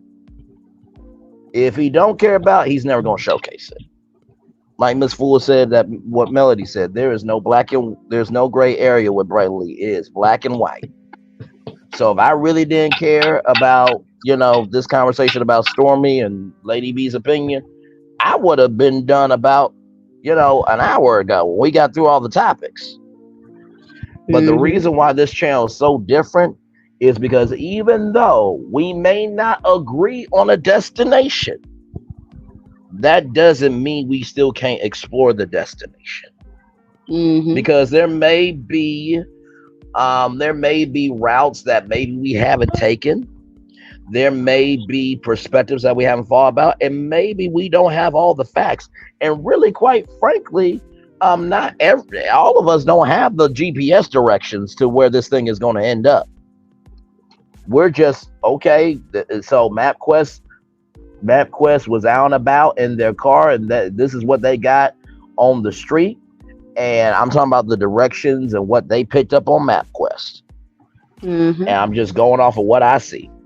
So if anything, please give love, grace, and space to people, especially if they're taking the time, energy, and the commitment out to explore everything. Okay? Because tell me another channel that's going to have this this much of an intelligent, down to earth, and open conversation? Please tell me. I'll wait. Really, tell me another channel. I'll wait. That's why I thought. Anyway, Miss Fuller, you got anything else, my friend, before we head off? No, that's it. But I mean, only thing I am going to say on this one here, right here, is I do respect the fact and love the fact that this is one of the topics. This is one of the topics that we had that everybody didn't agree, and we agree to disagree, and we all still come together out of love and grace and space. You know, This was one of the ones where it wasn't like no arguments. It was nothing. It was like, I see Lady B's perspective. I see Miss Liz. I see yours. And we all still come to a neutral spot. We are good and awesome. So y'all have a wonderful day. I'm just to go since Miss Picasso up in his kitchen. She want to be a new chef and stuff. And she wants to cut up and chop up eggs and with stuff like that. And I'm trying to get her. Now she got a pair of scissors. Bless her heart, Lord. Good thing they ain't sharp. They dull. Yes, indeed. All right, Miss Fuller. And let me just say, you handled yourself today. Listen, you threw down. Yes, you did, child. Because there was some text. I'm like, oh, damn, that hurt me. And that wasn't even directed towards me. So, so great job. All of you, love you very, very much. And like I said, don't ever believe that conversations can't be had on YouTube. It's up to the people who are having the conversations that dictate the vibe, okay? All right. With that being said, commercial break and fireworks are coming your way for the day that is happening right from the space right here, right now. I will see you guys tonight at 6 p.m. for the Braxtons. I'm going to do a poll on our channel to see if y'all want to cover the DNC tonight live at 10 o'clock. If y'all say yes, cool. If y'all say no, we can cover it tomorrow. So that way, if there's other hot topics that are bigger than that, which honestly, tell you the truth, I don't think there's anything bigger than the first Black woman being a nominee. It could be the president. I don't think there's any bigger topic in the culture right now than that. But like Miss Fuller said, we give love, grace, and space to everything being talked about. So one love, much love, all love. We feel the love. We send it right back to you. Good night, everybody. See you tonight at 6 o'clock. Bye-bye, everybody. Love y'all. Bye-bye.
Wingstop's triple meal deal. 6 classics, 6 boneless, and 2 tenders with 2 dips and a large fry for just $17.99. Get yours delivered today at Wingstop, where flavor gets its wings.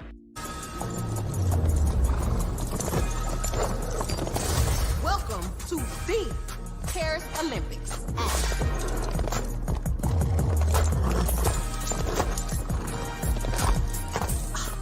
Look at my hot girl.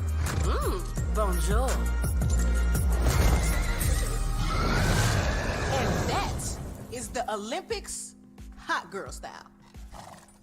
So it's a winged, fire-breathing, talking horse. Duh. Okay. That is the Olympics. Olympics? Olympics. What are they not getting about this? Right?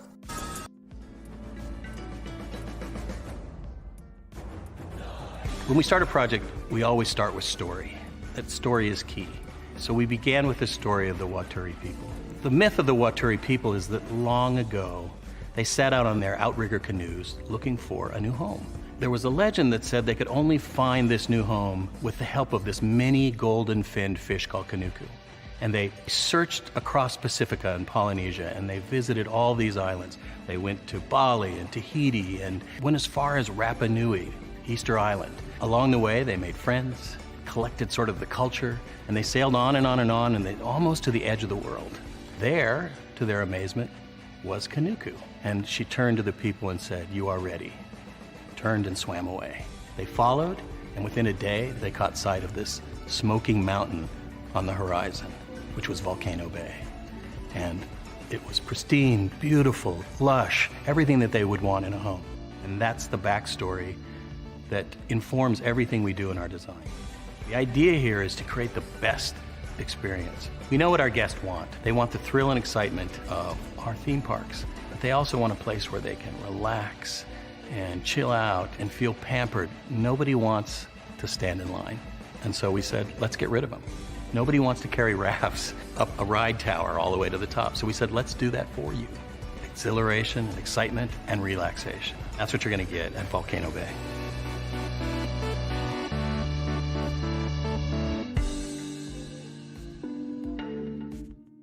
Power 923 Jams and the Arkansas Minority Health Commission encourages you to take the COVID-19 vaccine to help keep you and your loved ones safe. Involved in our community, the People Station, Power 923 Jams. KIPR Pine Bluff, Little Rock, KFOG, Little Rock, a Cumulus Media Station. And now, back to the jams. Hip-hop. Drake. Girls want girls where I'm from. Yeah, well, girls want girls where I'm from. R&B. J. Howell. Just 'cause I love you and you love me. And now, bumping back-to-back continuous music with another fresh new jam. Heard here first on the People Station, Power 923 Jams. To the scene, it's 3 with the team, we ain't keeping it clean. Sipping hot, pinky out, you know what I mean? Sassy P, dropping bombs, get ready to scream.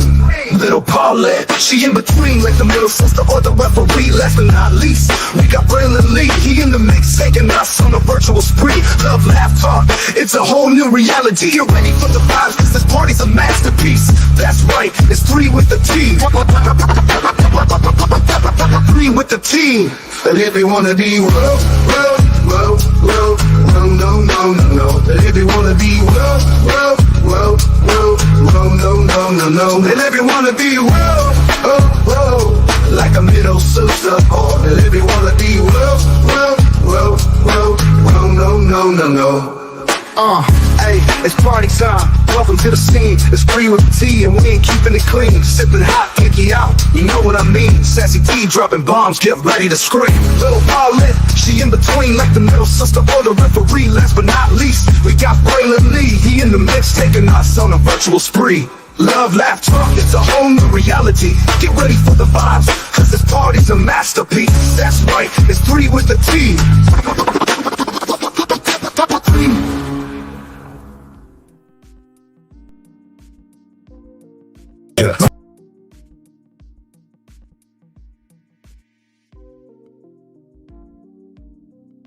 How's the gas? I feel great. I love you, and I love you. And to show my love, guess what? On Tuesday, November 16th, I'm gonna give everybody everywhere free tacos. You sure you want to do that? Absolutely.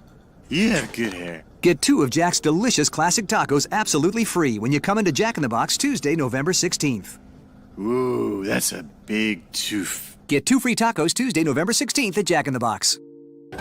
Welcome to Copeland's. Copeland's is not just some fancy place for your big night out. In fact, there's no occasion too big, or if you like, too small. Copeland's, there's always something good.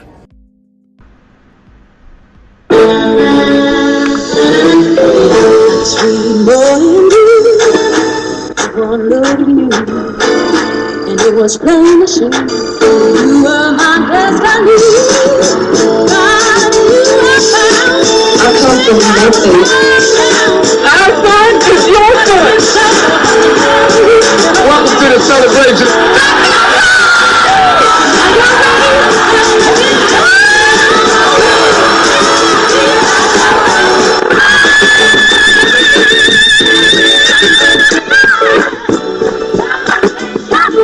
We always got it.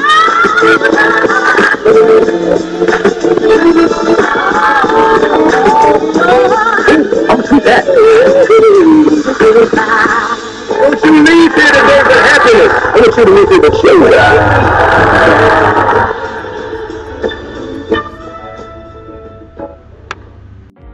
Things have been a little quiet around here. We've missed the fun. We've missed the excitement. We've missed the entertainment. We've missed the nightlife.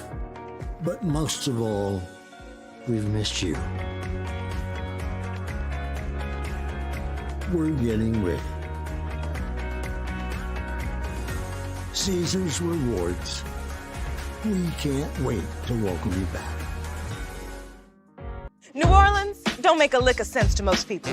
A big city built below sea level that throws logic out the window and beads to strangers. And our chicken is no different. A fast food restaurant selling fried chicken that takes 12 hours to marinate? That makes no sense. But it does make delicious. The best recipe for big flavor ain't about logic. Because you know magic when you see it or when you taste it. We don't make sense. We make chicken. Love that chicken from Popeyes. New Orleans,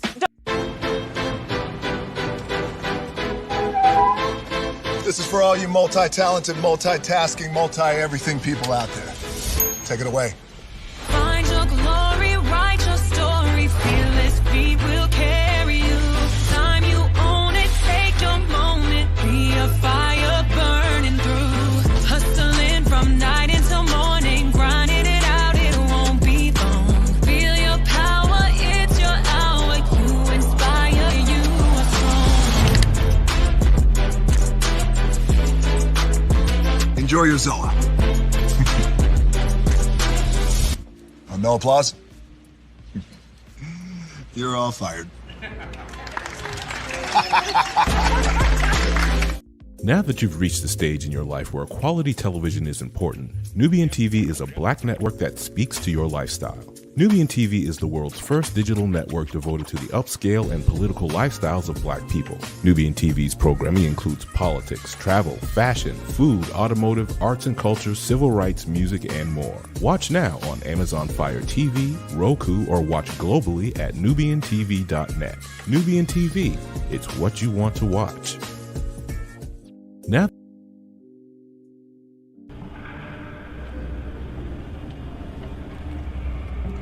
I got a question for you. What does this city know about luxury? Huh? What does a town that's been to hell and back know about the finer things in life? Well, I'll tell you. More than most. You see, it's the hottest fires that make the hardest steel. Add hard work and conviction, and the know-how that runs generations deep in every last one of us. That's who we are. That's our story. Now, it's probably not the one you've been reading in papers, the one being written by folks who've never even been here and don't know what we're capable of. Because when it comes to luxury, it's as much about where it's from as who it's for. Now, we're from America, but this isn't New York City, or the Windy City, or Sin City, and we're certainly no one's Emerald City.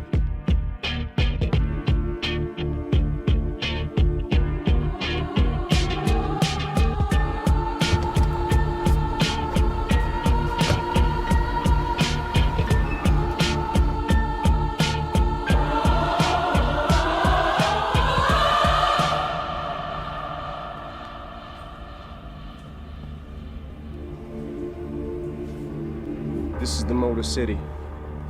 And this is what we do.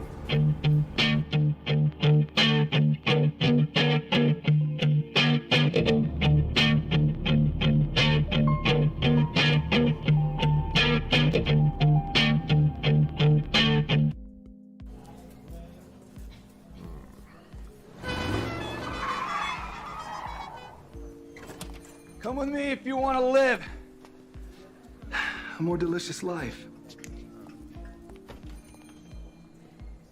Oh, maybe we should get in the van. In this world, we don't get to control much. The past, male pattern baldness. What geese? Got one right now. The urge to puff that bubble wrap. But there is one thing we do get to choose every single day. What we eat. Welcome to the Sonic Department of Research and Deliciousment. We have everything you want, didn't know you wanted, and some things you didn't know were possible. Because we believe if you're not having fun, you're not living free. So come on, let's live a little. Hey, good morning, America.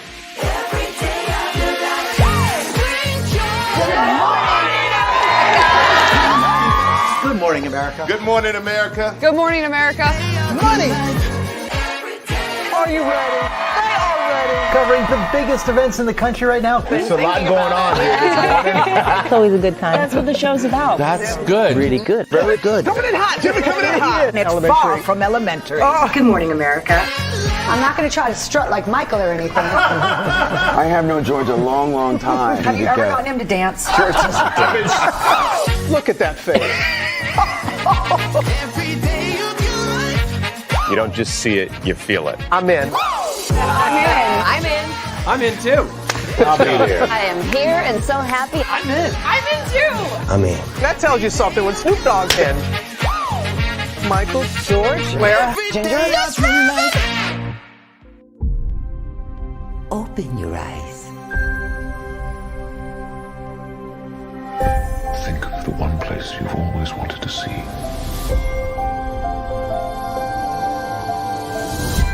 This is where our magic comes from. They say if you dream a thing more than once, Please, please, please. it's sure to come true. Everything you see exists together in the great circle of life. There are stories about what happened. It's true. All of it. In every job that must be done, there is an element of fun. I told you she was tricky. Life is full of possibilities. What do you want to be remembered for? The world is in our hands, and we gotta do something with it. I just want to say a word of thanks to all the artists, the workers, and all of you. The young and the young in heart. You helped make this dream come true.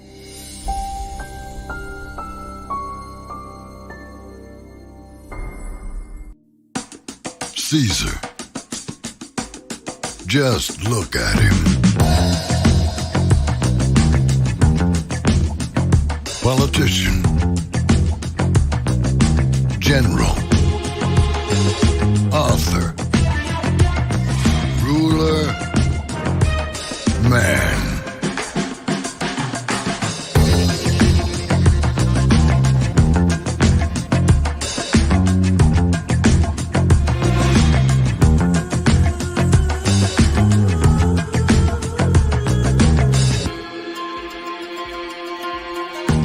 Legend has it, he's not only stared into the belly of the beast,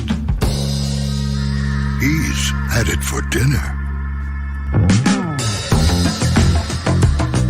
Here he's free to relax, or party, or relax, or party, or relax, and party. His is a world of opulence. success. And the occasional impulse buy. Not one to rest on his laurels, he's famous for ushering in a new age of entertainment. So, for anyone seeking a place where the sun never sets, on a good time, all this awaits. I am Caesar, and I approve this palace.